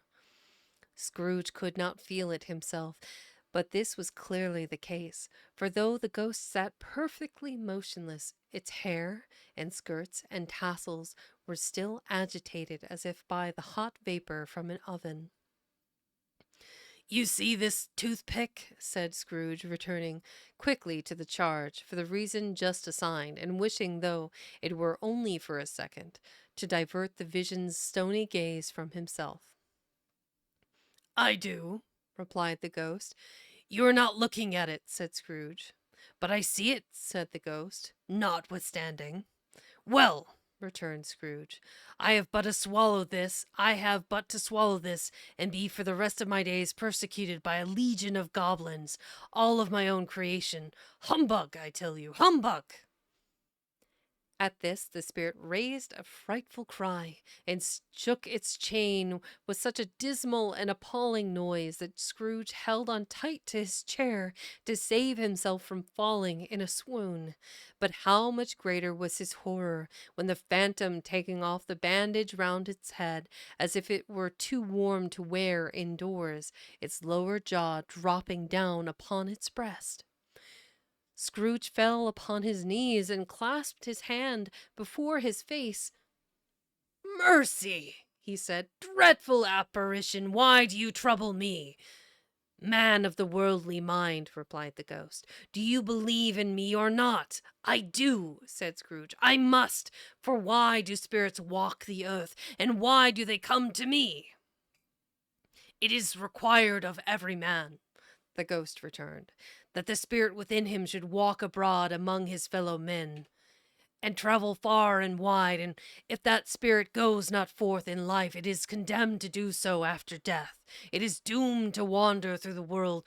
Oh, woe is me, and witness what it cannot share, but might have shared on earth, and turned to happiness. Again the spectre raised a cry and shook its chain and wrung its shadowy hands. You are fettered, said Scrooge, trembling. Tell me why. I wear the chain I forged in life, replied the ghost. I made it link by link, and yard by yard I girded it on of my own free will, and of my own free will I wore it. It is the pattern strain. Is its pattern strange to you? Scrooge trembled more and more. Or would you know, pursued the ghost, the weight and length of the strong coil you bear yourself? It was full as heavy and long as this 7 Christmas Eves ago. You have labored on it since. It is a ponderous chain. Scrooge glanced about him on the floor, in the expectation of finding himself surrounded by some 50 or 60 fathoms of iron cable, but he could see nothing. Jacob, he said imploringly, old Jacob Marley, tell me more, speak comfort to me, Jacob. I have none to give, the ghost replied. It comes from other regions, Ebenezer Scrooge, and is conveyed by other ministers to other kinds of men. Nor can I tell you what I would. A very little more is all permitted to me. I cannot rest, I cannot stay, I cannot linger anywhere. My spirit never walked beyond our counting house. Mark me. In life, my spirit never roved beyond the narrow limits of our money-changing hole, and weary journeys lie before me. It was a habit with Scrooge, whenever he became thoughtful, to put his hand in his breeches pocket. Pondering on what the ghost had said, he did so now, but without lifting up his eyes or getting off his knees. You must have been very slow about it, Jacob, Scrooge observed, in a business-like manner, though with humility and deference. Slow, the ghost repeated. 7 years dead, mused Scrooge, and traveling all the time. The whole time, said the ghost. No rest, no peace, incessant torture of remorse. You travel fast, said Scrooge. On the wings of the wind, replied the ghost. You might have got over a great quantity of ground in 7 years, said Scrooge. The ghost, on hearing this, set up another cry and clanked its chain so hideously in the dead silence of the night that the ward would have been justified in indicting it for a nuisance. Oh, captive bound and double ironed, cried the phantom, not to know the ages of incessant labor by immortal creatures for this earth must pass into eternity before the good of which it is susceptible is all developed. Not to know that any Christian spirit working kindly in its little sphere, whatever it may be, will find its mortal life too short for its vast means of usefulness. Not to know that no space of regret can make amends for one's life's opportunities misused. Yet such was I. Oh, such was I. But you were always a good man of business, Jacob, faltered Scrooge, who now began to apply this to himself. Business, cried the ghost, wringing his hands again. Mankind was my business. The common welfare was my business. Charity, mercy, forbearance, and benevolence were all my business. The dealings of my trade were but a drop of water in the comprehensive ocean of my business. It held up its chain at arm's length, as if that were the cause of all its unavailing grief, and flung it heavily upon the ground again. At this time of the rolling year, the spectre said, I suffer most. Why did I walk through crowds of fellow beings with my eyes turned down, and never raise them to that blessed star which led the wise men to a poor abode? Were there no poor homes to which its light would have conducted me? Scrooge was very much dismayed to hear the spectre going on at this rate, and began to quake exceedingly. Hear me, cried the ghost. My time is nearly gone. I will, said Scrooge, but don't be hard upon me. Don't be hard upon me. Don't be flowery, Jacob. Pray. How it is that I appear before you in a shape that you can see, I may not tell. I have sat invisible beside you many and many a day. It was not an agreeable idea. Scrooge shivered and wiped the perspiration from his brow. That is no light part of my penance, pursued the ghost. I am here tonight to warn you, and you have yet a chance and hope of escaping my fate, a chance and hope of my procuring Ebenezer. You were always a good friend to me, says Scrooge. Thank ye. You will be haunted, resumed the ghost, by 3 spirits. Scrooge's countenance fell almost as low as the ghost had done. Is that the chance and hope? Is that the chance and hope you mentioned, Jacob? He demanded in a faltering voice. It is. I'd rather not. I think I'd rather not, said Scrooge. Without their visits, said the ghost. You cannot hope to shun the path I tread. Expect the first tomorrow when the bell tolls 1. Couldn't I take 'em all at once and have it over, Jacob? Hinted Scrooge. Expect the second on the next night at the same hour, the third upon the next night when the last stroke of 12 has ceased to vibrate. Look to see no more, and look that, for your own sake, you remember what has passed between us.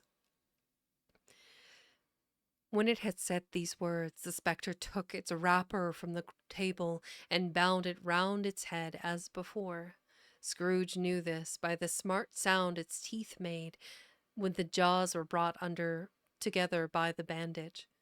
He ventured to raise his eyes again and found his supernatural visitor confronting him in an erect attitude, with its chain wound over and about its arm. The apparition walked backward from him, and at every step it took, the window raised itself a little so that when the spectre reached it, it was wide open. It beckoned Scrooge to approach, which he did. When they were within 2 paces of each other, Marley's ghost held up its hand, warning him to come no nearer. Scrooge stopped. No, so much in obedience as in surprise and fear, for on the raising of the hand he became sensible of confused noises in the air, incoherent sounds of lamentation and regret. They will hear the lamentations of their women. Sorry, had a 80s flashback there.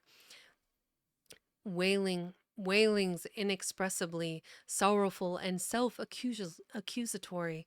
The spectre, after listening for a moment, joined in the mournful dirge and floated out upon the bleak, dark night. Scrooge followed to the window. Desperate in his curiosity, he looked out. The air was filled with phantoms wandering hither and thither in restless haste, and moaning as they went. Every one of them wore chains like Marley's ghost. Some few, they might be guilty governments, were linked together. None were free. Many had been personally known to Scrooge in their lives.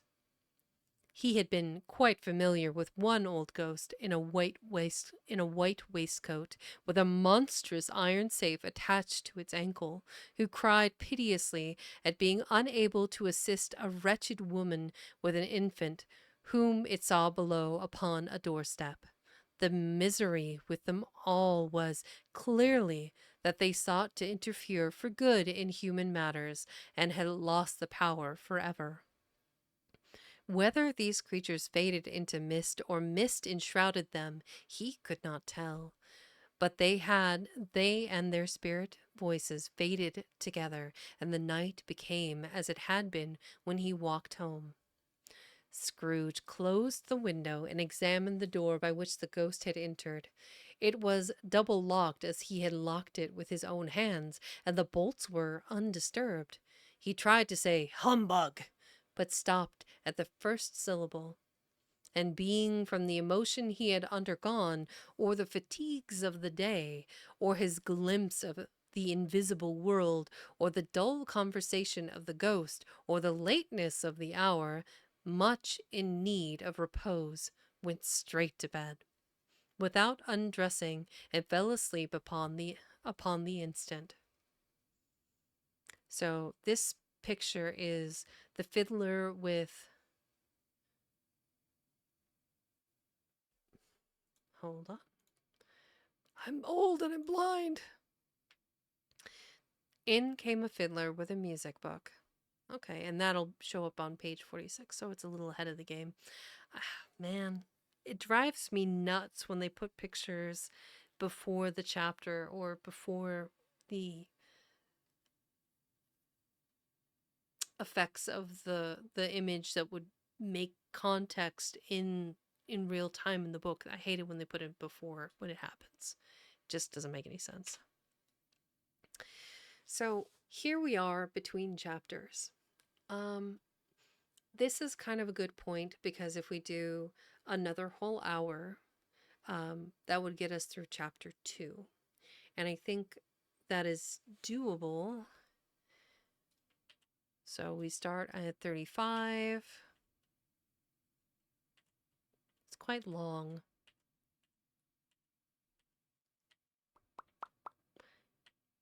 Yep, 35 to, I'm going to call it 55. So 20 pages. I can do that in the next hour, I believe. Oh, this image didn't show. That would be on page 48. Give me a second.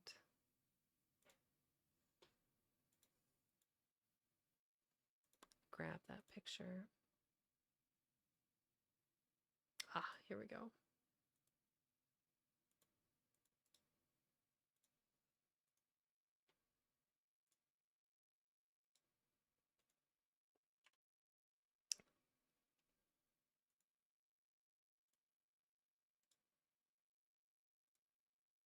That is a really small version of that picture.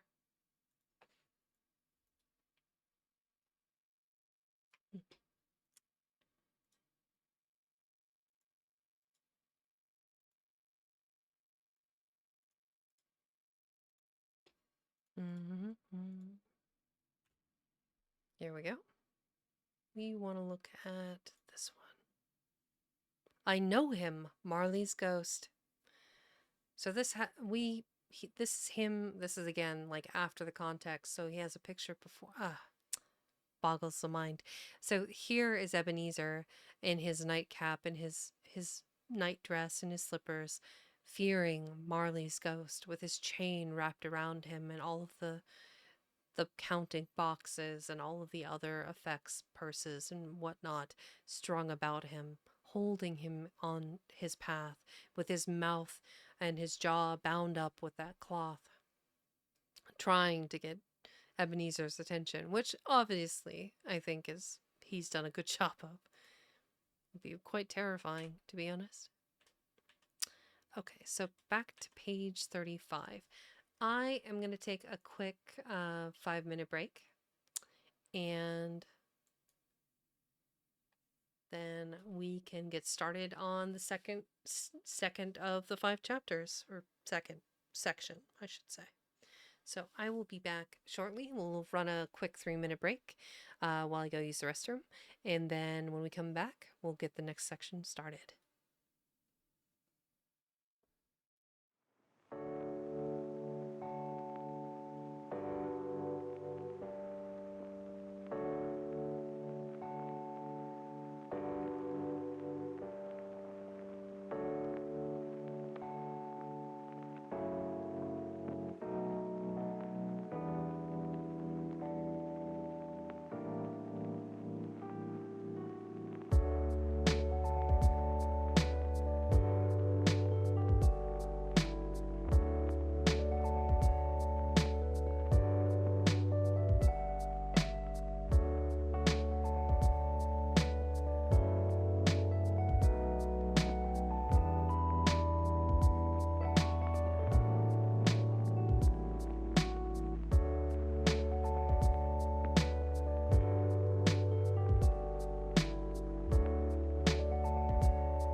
Ba-doop ba-doo.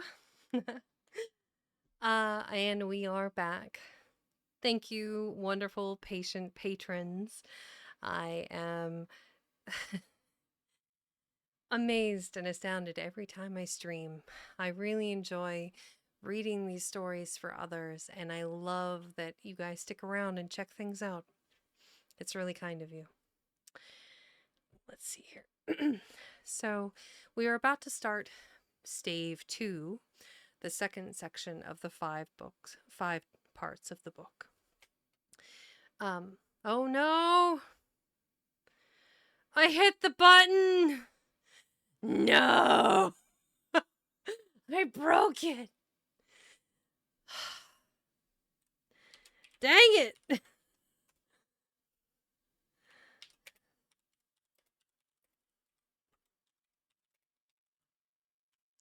Dang it.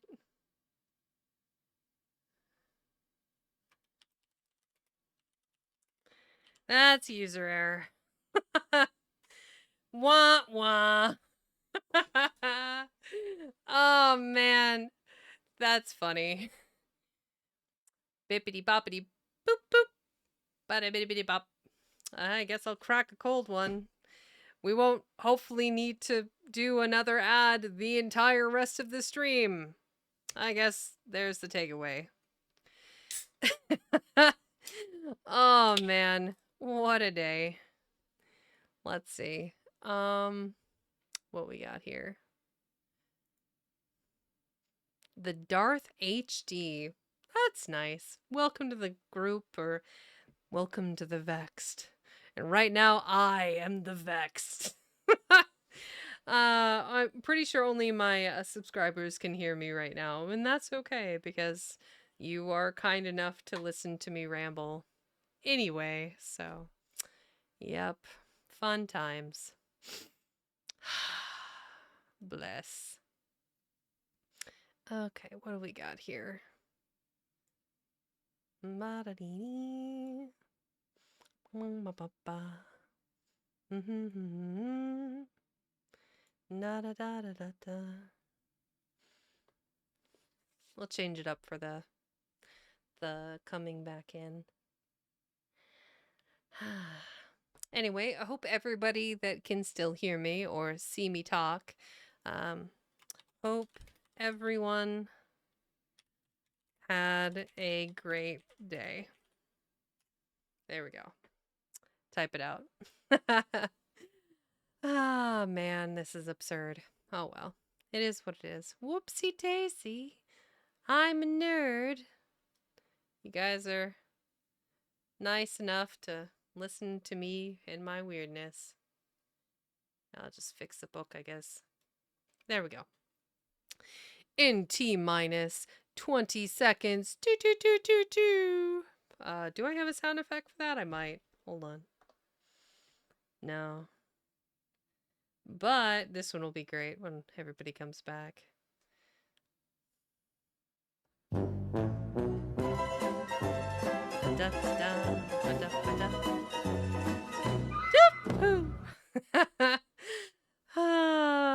Yep, and we're back. Hooray! We're all here. Fun times. I had a bad case of the what's the word I'm looking for? Itchy fingers, and I hit the button by mistake with my spacebar. Whoopsies. Okay, let's try this again. Luckily, for whatever the duration of the rest of the stream, you kind viewers will not have to watch another ad at all. So, hey, silver lining, ta-da! And we're back, and we're going to start on section 2, Stave 2 of Charles Dickens' A Christmas Carol. The first of the 3 spirits. When Scrooge awoke, it was so dark that, looking out of bed, he could scarcely distinguish the transparent window from the opaque walls of his chamber. He was endeavoring to pierce the darkness with his ferret eyes when the chimes of a neighboring church struck the 4 quarters, so he listened for the hour. To his great astonishment, the heavy bell went on from 6 to 7, from 7 to 8, and regularly up to 12, then stopped. 12? It was past 2 when he went to bed. This clock was wrong. An icicle must have got into the works. 12! He touched the spring of his repeater to correct his most preposterous clock. Its rapid little pulse beat 12 and stopped. Why, it isn't impossible, said Scrooge, that I can have slept through a whole day and far into another night.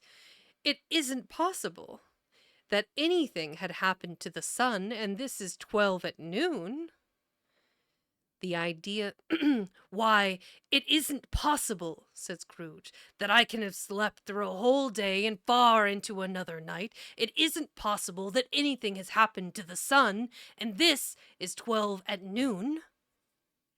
The idea being an alarming one, he scrambled out of bed and groped his way to the window. He was obliged to rub the frost off with the sleeve of his dressing gown before he could see anything, and could see very little then. All he could make out was that it was still very foggy and extremely cold, and that there was no noise of people running to and fro and making a great stir as there unquestionably would have been if night had beaten off bright day. Oh, sweet Jesus, why would you phrase it like that? Oh, man.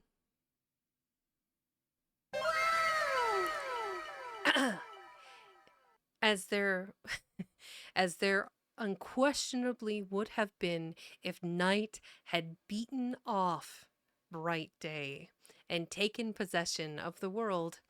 There was a great relief because 3 days after sight of this first of exchange pay to Mr. Ebenezer Scrooge or his order, and so forth, would have become a mere United States security if there were no days to count by. Scrooge went to bed again, and thought, and thought, and thought it over and over and over, and could make nothing of it. The more he thought, the more perplexed he was, and the more he endeavored not to think, the more he thought. Marley's ghost bothered him exceedingly. Every time he resolved within himself, after mature inquiry, that it was all a dream, his mind flew back again, like a strong spring released, to its first position, and presented the same problem it had worked all through. Was it a dream or not? Scrooge lay in this state until the chime had gone 3/4 more, when he remembered on a sudden that the ghost had warned him of a visitation when the bell tolled 1.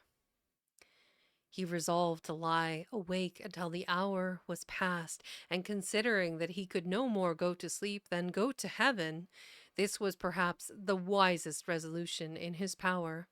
The quarter was so long that he was more than once convinced he must have sunk into a doze unconsciously, and missed the clock. At length it broke upon his listening ear. Ding dong! 1/4 past, said Scrooge, counting. Ding dong! 1/2 past, said Scrooge. Ding dong! 1/4 to it, said Scrooge. Ding dong! The hour itself, said Scrooge triumphantly, and nothing else. He spoke before the hour bell sounded, which it now did with a deep, dull, hollow, melancholy 1. Light flashed up in the room upon the instant, and the curtains of his bed were drawn. The curtains of his the curtains of his bed were drawn aside, I tell you, by a hand. Not the curtains at his feet, nor the curtains at his back, but those to which his face was addressed. The curtains of his bed were drawn aside, and Scrooge, staring up into a half recumbent attitude, found himself face to face with an unearthly visitor. With the unearthly visitor who drew them as close to it as I am now to you, and I am standing in the spirit at your elbow.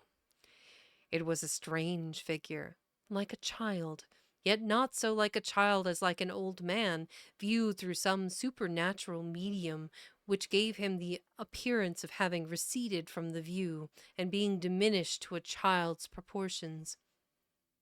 Its hair, which hung about its neck and down its back, was white as if with age. Ah, welcome, SpongeBob. 8888. uh, let's see. Its hair, which hung about its neck and down its back, was white as if with age, and yet the face had not a wrinkle in it, and the tenderest bloom was on the skin.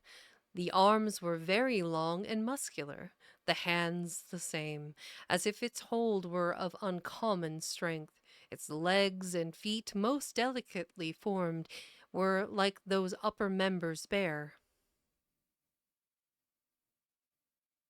Interesting.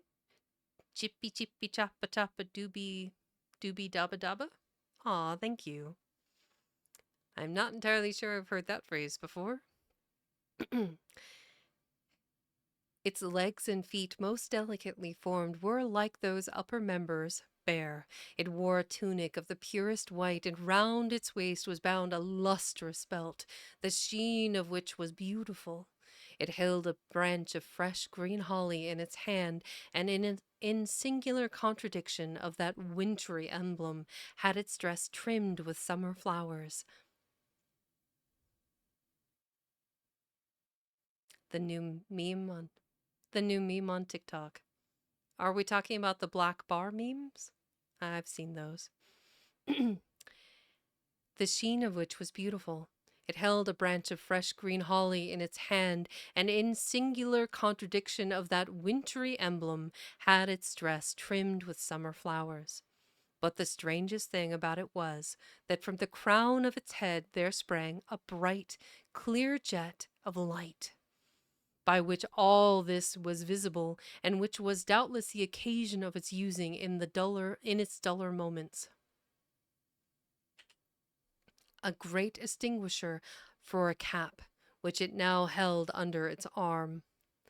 Even this, though, when Scrooge looked at it with increasing steadiness, was not its strangest quality, for as its belt sparkled and glittered now in one part and now in another, and what was light one instant at another time was dark, so the figure itself fluctuated in its distinctness, being now a thing with one arm, now with one leg, now with 20 legs, now a pair of legs without a head, now a head without a body,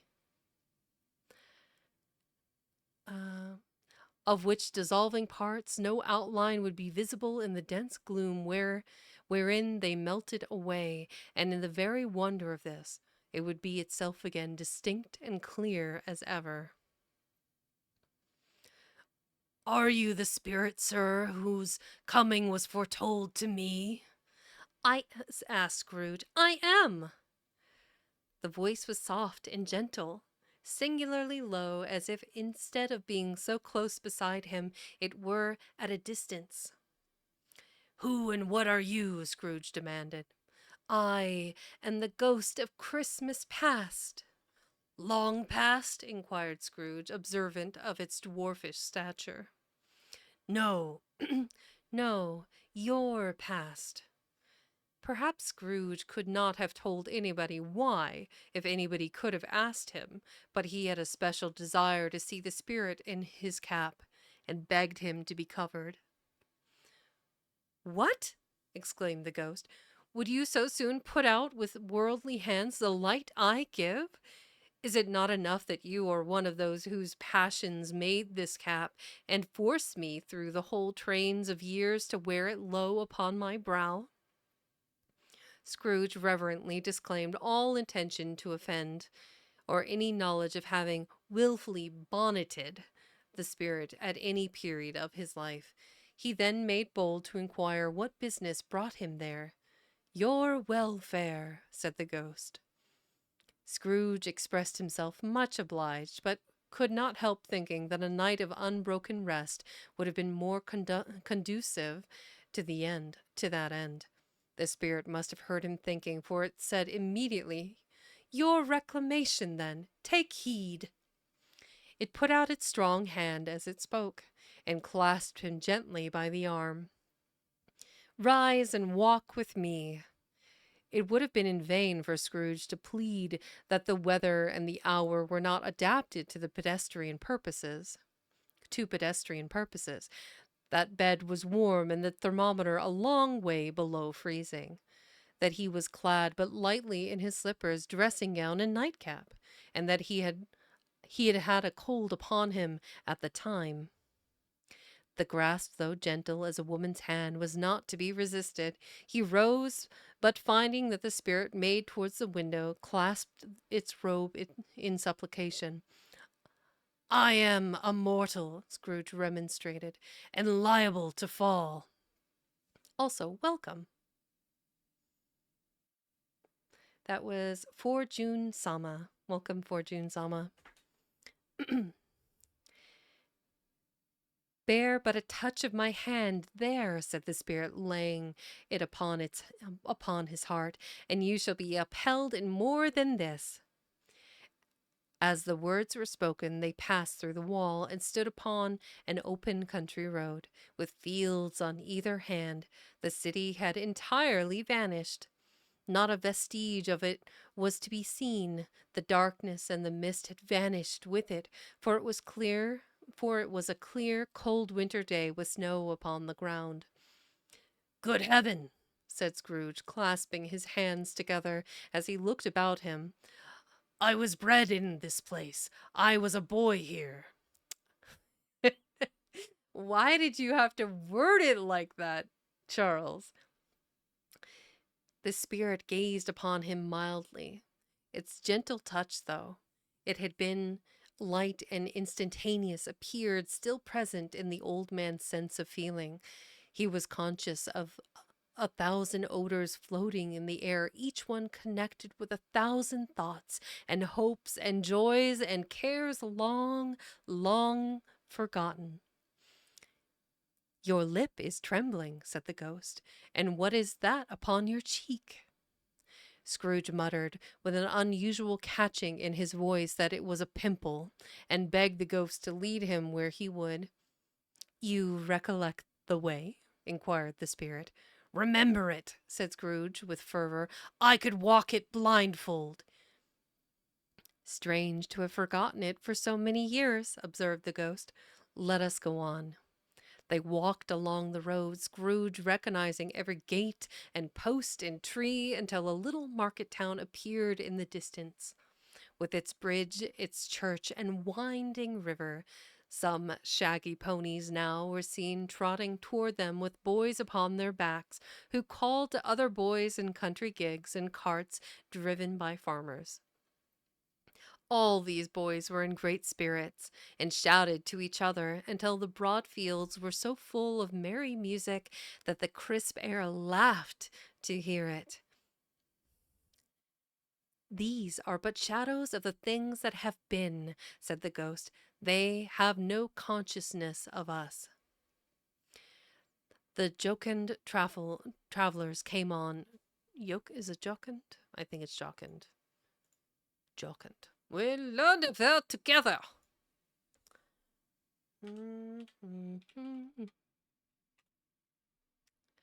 Cheerful and light-hearted. Jocund. Jocund. Every day, something new. The jocund travelers came on, and as they came, Scrooge knew and named them, every one. Why was he rejoiced beyond all bounds to see them? Why did his cold eye glisten and his heart leap up as they went past. Why was he filled with gladness when he heard them give each other Merry Christmas as they parted at crossroads and byways for their several homes? What was Merry Christmas to Scrooge?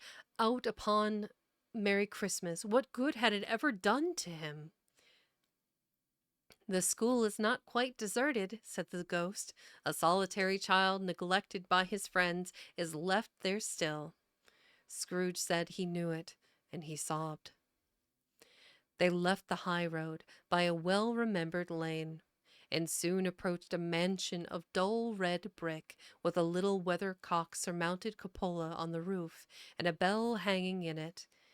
It was a large house, but one of broken fortunes, for the spacious offices were little used, their walls were damp and mossy, their windows broken, and their gates decayed. Fowls clucked and strutted in the stables, and the coach houses and sheds were overrun with grass. Nor was it more retentive of its ancient state within, for entering the dreary hall and glancing through the open doors of many rooms, they found them poorly furnished, cold, and vast.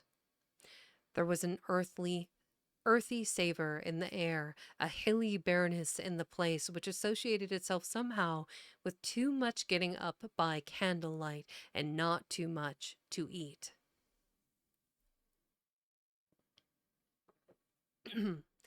They went, the ghost and Scrooge, across the hall to a door at the back of the house. It opened before them and disclosed a long, bare, melancholy room, made barer still by lines of plain deal forms and desks. At one of these, a lonely boy was reading near a feeble fire, and Scrooge sat down upon a form and wept to see his poor forgotten self as he had used to be. Not a latent echo in the house, not a squeak and scuffle from the mice behind the paneling, not a drip from the half-thawed waterspout in the dull yard behind, not a sigh among the leafless boughs of one despondent poplar, not the idle swinging of an empty storeroom door. No, not a clicking in the fire, but fell upon the heart of Scrooge with softening influence and gave a freer passage to his tears. The spirit touched him on the arm and pointed to his younger self intent upon his reading. Suddenly a man in foreign garments, wonderfully real and distinct to look at, stood outside the window with an axe stuck in his belt and leading by the bridle an ass laden with wood. "Why, it's Ali Baba!" Scrooge exclaimed in ecstasy. "It's dear old honest Ali Baba! Yes, yes, I know, one Christmas time when yonder solitary child was left here all alone he did come, for the first time just like that, poor boy! And Valentine," said Scrooge, "and his wild brother Orson, there they go, and what's his name, who was put down in his drawers asleep at the gate of Damascus? Don't you see him, the Sultan's groom turned upside down by the genie? There he is upon his head. Serve him right, I'm glad of it. What business had he to be married to the princess?" To hear Scrooge expanding all the earnestness of his nature on such subjects in a most extraordinary voice, between laughing and crying, an excited face, would have been a surprise to his business friends and the city indeed. "There's the parrot," said Scrooge. "Green body and yellow tail, with a thing like a lettuce growing out of the top of his head.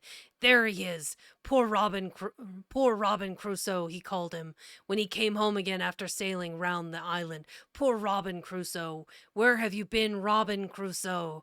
The man thought he was dreaming, but he wasn't. It was the parrot, you know. There goes Friday, running for his life to his little creek. Hollo! Whoop! Hollo!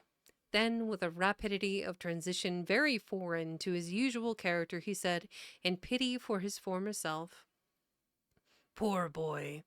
and cried again. "I wish Scrooge muttered, putting his hand in his pocket and looking about him after drying his eyes with his cuff. But it's too late now. What is the matter? Asked the spirit. Nothing, said Scrooge, nothing. There was a boy singing a Christmas carol at my door last night. I should like to have given him something, that's all. The ghost smiled thoughtfully and waved its hand, saying as it did so, "Let us see another Christmas." Scrooge's former self grew large at the words, and the room became a little darker and more dirty. The panels shrank, the windows cracked, fragments of plaster fell out of the ceiling, and the naked laths were shown instead. But how all this was brought about, Scrooge knew no more than you do. He only knew that it was quite correct, that everything had happened so, that there he was, alone again, when all the other boys had gone home for the jolly holidays. He was not reading now, but walking up and down despairingly. Scrooge looked at the ghost, and with a mournful shaking of his head, glanced anxiously towards the door. It opened, and a little girl, much younger than the boy, came darting in, and putting her arm around his neck and often kissing him, addressed him as her dear, dear brother. "I have come to bring you home, dear brother," said the child, clasping her tiny hands and bending down to laugh. "To bring you home, home, home." "Home, little Fan?" returned the boy. "Yes," said the child, brimful of glee. "Home for good and all, home for ever and ever. Father is so much kinder than he used to be. That home's like heaven. He spoke so gently to me one dear night when I was going to bed that I was not afraid to ask him once more if you might come home. And he said, yes, you should, and sent me in a coach to bring you, and you're to be a man," said the child, opening her eyes, "and are never to come back here, but first we're to be together all the Christmas long, and have the merriest time in all the world." "You are quite a woman, little Fan," exclaimed the boy. She clasped her hands and laughed and tried to touch his head, but being too little, laughed again and stood on tiptoe to embrace him. Then she began to drag him in her childish eagerness towards the door. And he, nothing loth.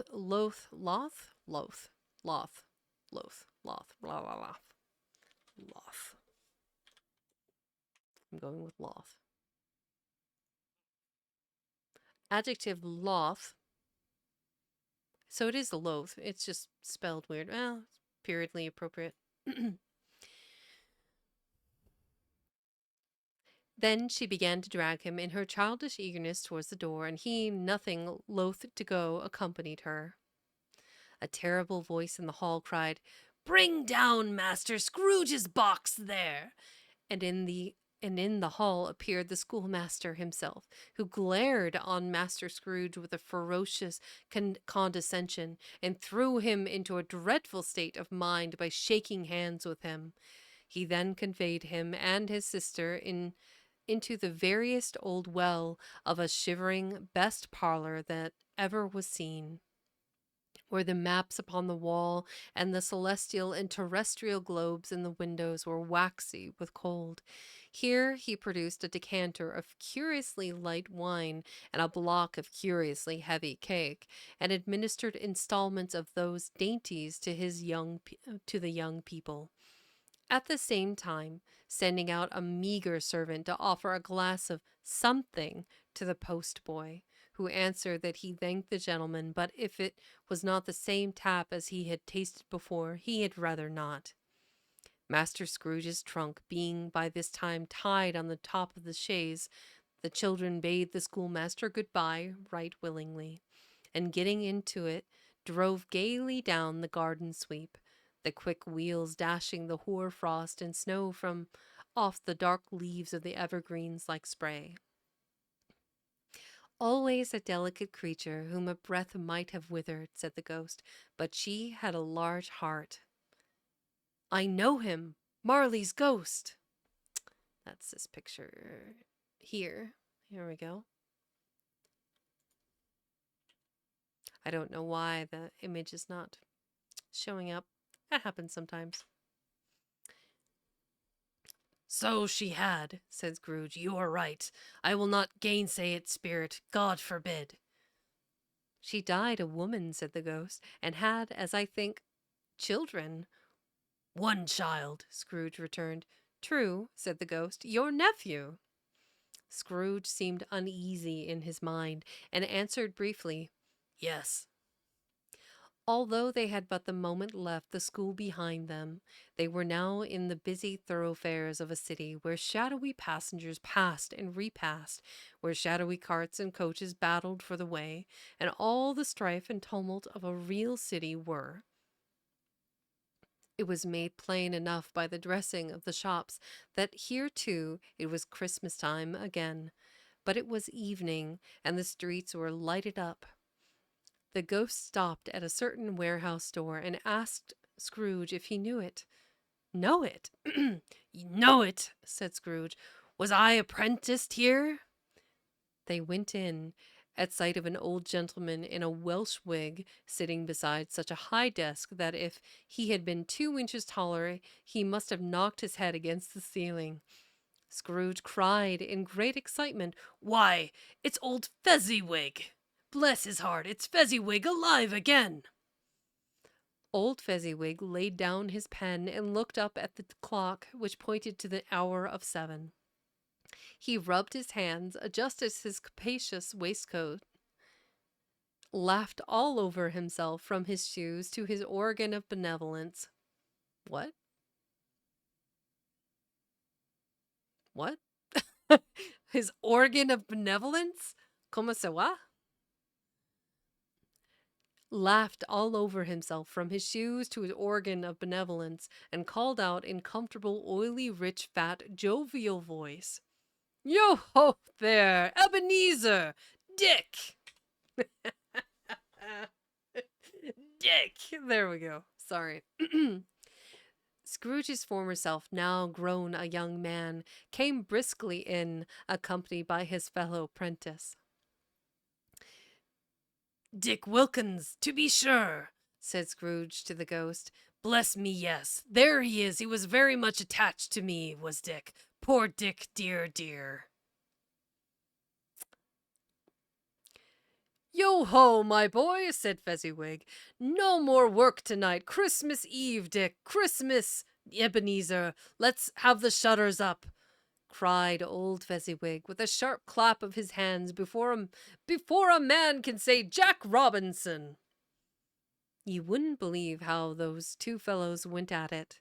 They charged into the street with the shutters. 1, 2, 3, had 'em up in their places. 4, 5, 6, barred 'em and pinned 'em. 7, 8, 9, and came back before you could have got to 12, panting like racehorses. Hilly-ho! cried old Fezziwig, skipping down from the high desk with a wonderful agility. Clear away, my lads, and let's have lots of room here. Hilly-ho, Dick! Cheer up, Ebenezer! Clear away? There was nothing they would have cleared away, or couldn't have cleared away, with old Fezziwig looking on. It was done in a minute. Every movable was packed off, as if it were dismissed, as if it were dismissed from public life forevermore. The floor was swept and watered, the lamps were trimmed, fuel was heaped upon the fire, and the warehouse was as snug and warm and dry and bright a ballroom as you would desire to see upon a winter's night. In came a fiddler with a music book, and went up to the lofty desk. Oh, that must be this picture.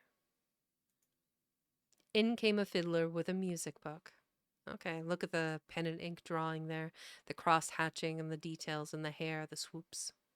Very nicely done.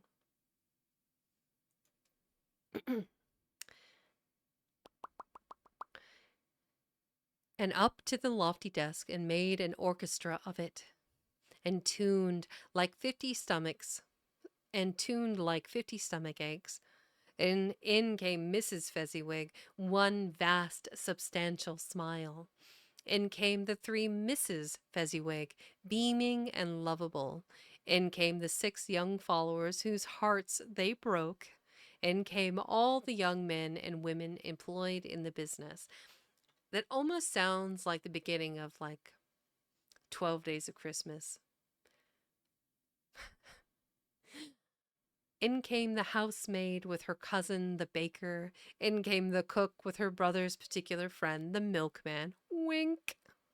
In came the boy from over the way who was suspected of not having board enough from his master, trying to hide himself behind the girl from next door, but one who was proved to have had her ears pulled by her mistress. In they all came, one after another, some shyly, some boldly, some gracefully, some awkwardly, some pushing, some pulling.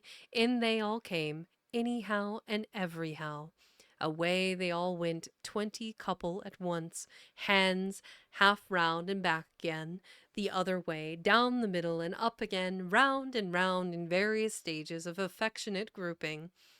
Old top couple always turning up in the wrong place, new top couple starting off again as soon as they got there, all top couples at last, and not at bottom one to help them, and not a bottom one to help them.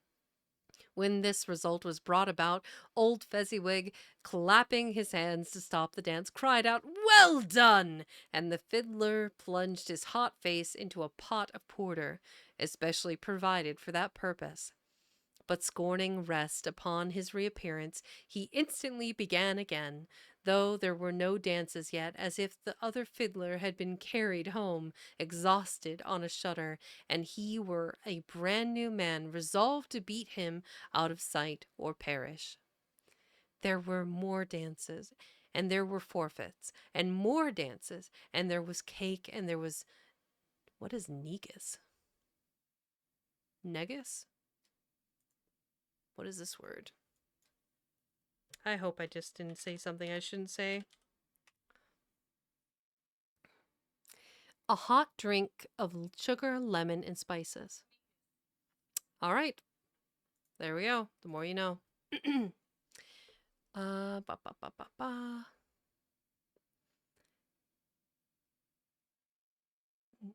And there was a great piece of cold roast, and there was a great piece of cold boiled, and there was a great piece of cold boiled. What is cold boiled? Okay, sure. And there were mince pies and plenty of beer, but the great effect of the evening came after the roast and boiled, when the fiddler, an artful dog, mind, the sort of man who knew his business better than you or I told it him, struck up Sir Roger de Coverley. Then old Fezziwig stood out to dance with Mrs. Fezziwig. Top couple, too, with a good stiff piece of work cut out for them. 3 or 4 and 20 pair of partners. People who were not to be trifled with. People who would dance, and no notion of walking. But if they had been twice as many, 4 times, old Fezziwig would have been a match for them, and so would Mrs. Fezziwig. As to her, she was worthy to be his partner in every sense of the term. If that's not high praise, tell me higher, and I'll use it. A positive light appeared to issue from Fezziwig's calves. They shone in every part of the dance like moons. You couldn't have just imagining his shiny bare calves lighting up the space. That's some imagery. You couldn't have predicted at any given time what would become of them next. And when old Fezziwig and Mrs. Fezziwig had gone all through the dance, advance and retire, both hands to your partner, bow and curtsy, corkscrew, thread the needle, and back again to your place. Fezziwig cut so deftly that he appeared to wink with his legs, and came upon his feet again without a stagger. When the clock struck 11, this domestic ball broke up. Mr. and Mrs. Fezziwig took their stations. one on either side the door, and shaking hands with every person individually as he or she went out, and wished him or her a Merry Christmas. When everybody had retired but the two prentices, they did the same to them, and thus the cheerful voices died away, and the lads were left to their beds, which were under a counter in the back shop. During the whole of this time, Scrooge had acted like a man out of his wits. His heart and soul were in the scene, and with his former self. He corroborated everything, remembered everything, enjoyed everything, and underwent the strangest agitation.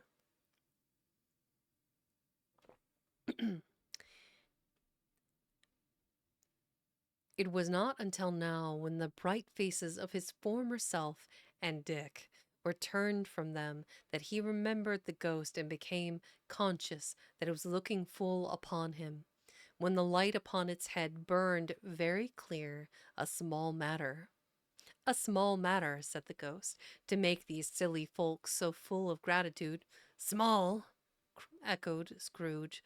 The spirits The spirit signed to him to listen to the two apprentices, who were pouring out their hearts in praise of Fezziwig, and when he had done so, said, "Why, is not? He has spent but a few pounds of your mortal money, 3 or 4 perhaps. Is that so much that he deserves this praise?" "It isn't that," said Scrooge, heated by the remark, and speaking unconsciously like his former, not his latter self. "It isn't that, Spirit. He has the power to render us happy or unhappy, to make our service light or burdensome, a pleasure or a toil. Say that his power lies in words and looks, in things so slight and insignificant that it is impossible to add and count 'em up. What then? The happiness he gives is quite as great as if it cost a fortune." He felt the spirit's glance and stopped. "What is the matter?" asked the ghost. "Nothing particular," said Scrooge. "Something, I think," the ghost insisted.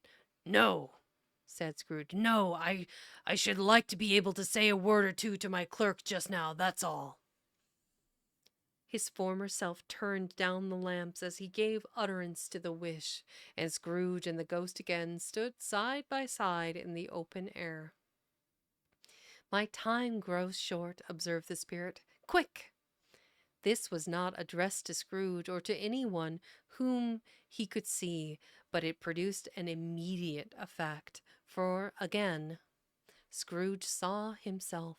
He was older now, a man in the prime of his life.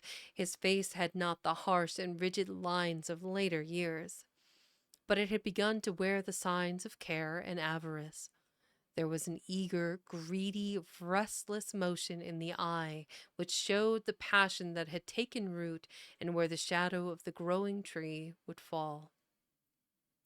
He was not alone, but sat by the side of a fair young girl in mourning dress, in whose eyes there were tears which sparkled in the light that shone out of the ghost of Christmas past. "It matters little," she said softly. "To you, very little. Another idol has displaced me, and if it can cheer and comfort you in time to come, as I would have tried to do, I have no just cause to grieve."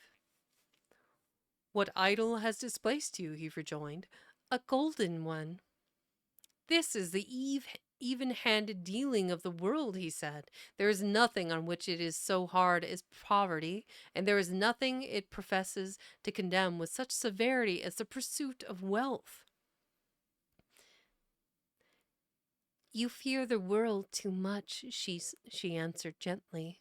"All year other hopes have merged into the hope of being beyond the chance of its sordid reproach. I have seen your nobler aspirations fall off one by one until the master passion, gain, engrosses you. Have I not?" "What then?" he retorted.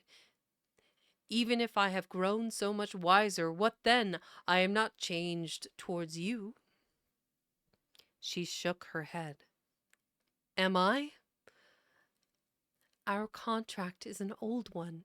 It was made when we were both poor and content to be so, until in good season we could improve our worldly fortune by our patient industry. You are changed. When it was made, you were another man. I was a boy, he said impatiently. Your own feelings tells you that you were not what you are, she returned. I am. That which promised happiness when we were one in heart is fraught with misery now that we are two. How often and how keenly I have thought of this, I will not say. It is enough that I have thought of it and can release you. Have I ever sought release? In words? No, never. In what then? In a changed nature, in an altered spirit, in another atmosphere of life, another hope as its great end, in everything that made my love of any worth or value in your sight, if this had never been between us, said the girl, looking mildly, but with steadiness, upon him. Tell me, would you seek me out and try to win me now? Ha! No. He seemed to yield to the justice of this supposition, in spite of himself, but he said with a struggle, You think not? I would gladly think otherwise if I could, she answered. Heaven knows, when I have learned a truth like this, I know how strong and irresistible it must be. But if you were free today, tomorrow, yesterday, can even I believe that you would choose a dowerless girl? You, who in your very confidence with her weigh everything by gain, or choosing her if for a moment you were false enough to your own to one to your one guiding principle to do so? Do I not know that your repentance and regret would surely follow? I do. And I release you with a full heart for the love of him you once were. He was about to speak, but with her head turned toward him, she resumed, You may. The memory of what is past half makes me hope you will have pain in this, a very, very brief time, and you will dismiss the recollection of it gladly as an unprofitable dream from which it happened well that you awoke. May you be happy in the life you have chosen. She left him, and they parted. Spirit, Spirit, said Scrooge, show me no more. Conduct me home. Why do you delight to torture me? One shadow more, exclaimed the ghost. No more, cried Scrooge. No more. I don't wish to see it. Show me no more. But the relentless spirit pinioned him in both his arms and forced him to observe what happened next. They were in another scene and place, a room not very large or handsome, but full of comfort. Near to the winter fire sat a beautiful young girl, so like that last that Scrooge believed it was the same until he saw her. Now a comely matron. She hot. That's what you need to know. Now a comely matron sitting opposite her daughter. The noise in this room was perfectly tumultuous, for there were more children there than Scrooge in his agitated state of mind could count, and unlike the celebrated herd in the poem, they were not 40 children conducting themselves like one, but every child was conducting itself like 40. The consequences were uproarious beyond belief, but no one seemed to care. On the contrary, the mother and daughter laughed heartily and enjoyed it very much, and the latter, soon beginning to mingle in the sports, got pillaged by the young brigands most ruthlessly. What would I not have given to be one of them? Though I never could have been so rude. No, no, I wouldn't for the wealth of all the world have crushed that braided hair and torn it down. And for the precious little shoe, I wouldn't have plucked it off. God bless my soul! To save my life as to measuring her waist in sport as they did, bold young brood, I couldn't have done it. I should have expected my arm to have grown round it for a punishment and never come straight again. And yet, I should have dearly liked, I own, to have touched her lips, to have questioned her, that she might have opened them, to have looked upon the lashes of her downcast eyes and never raised a blush, to have loose waves of hair. To have let loose waves of hair, an inch of which would be a keepsake beyond price. In short, I should have liked, I do confess, to have had the lightest license of a child, and yet to have been man enough to know its value. But now a knocking at the door was heard, and such a rush immediately ensued that she, with a laughing face and plundered dress, was borne towards it, the center of a flushed and boisterous group, just in time to greet the father, who came home attended by a man laden with Christmas toys and presents. Then the shouting and the struggling and the onslaught that was made on the defenseless porter, the scaling him with chairs for ladders, to dive into his pockets, to spoil him of brown paper parcels, hold on tight by his cravat, hug him round his neck, and pommel his back, and kick his legs in irrepressible affection. The shouts of wonder and delight with which the development of every package was received, the terrible announcement that the baby had been taken in the act of putting off a doll's frying pan into his mouth, and was more than suspected of having swallowed a fictitious turkey glued on a wooden platter. The immense relief of finding this a false alarm, the joy and gratitude and ecstasy, they were all indescribable alike. It is enough that by degrees the children and their emotions got out of the parlor, and by one stair at a time, up to the top of the house, where they went to bed and so subsided.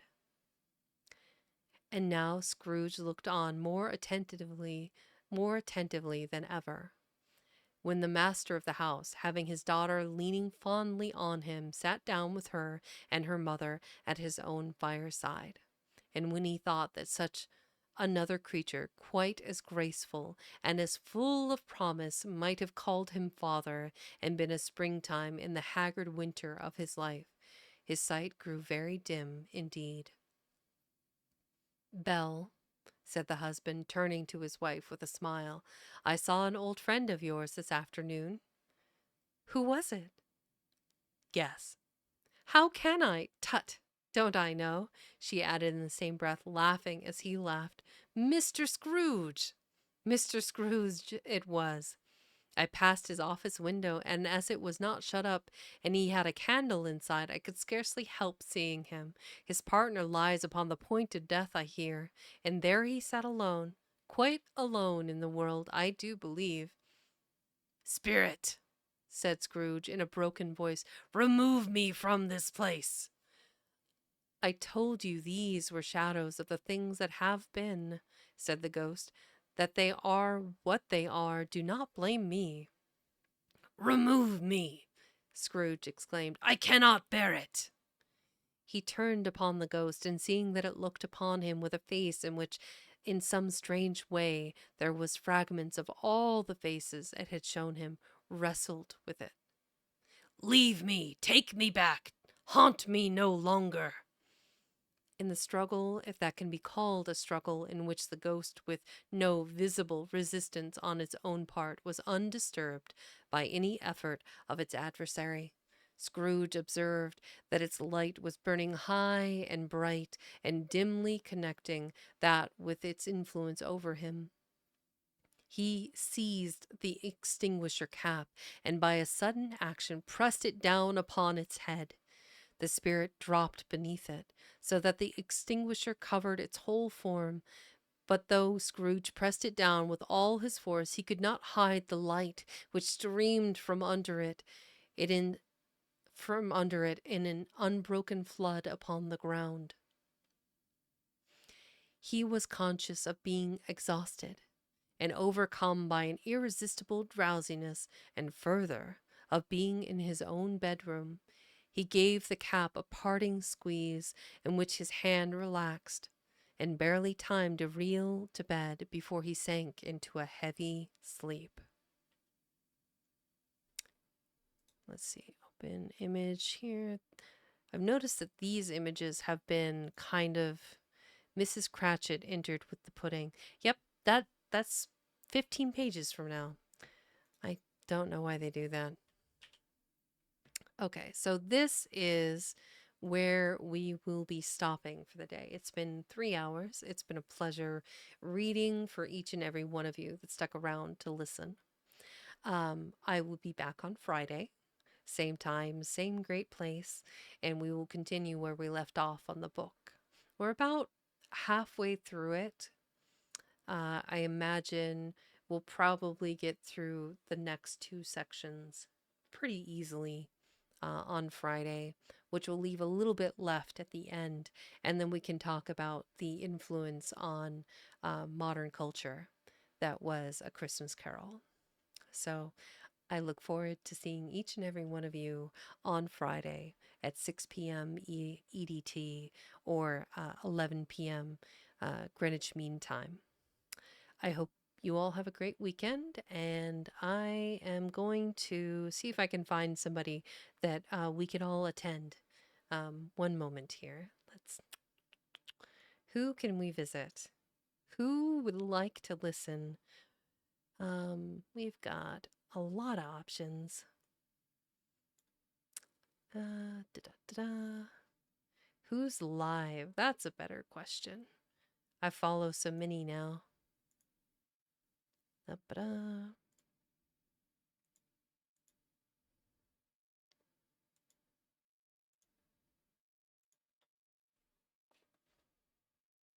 Let's see. Who do we have? We have Basil. We've got Eric Cody, Kenji. Quite a few options. I say, since Basil is doing artwork, we should go visit Basil. Mind you, he is a little chaotic, but we love him so. Bear with me. Okay, and don't forget to say hello when you join the channel. One moment here.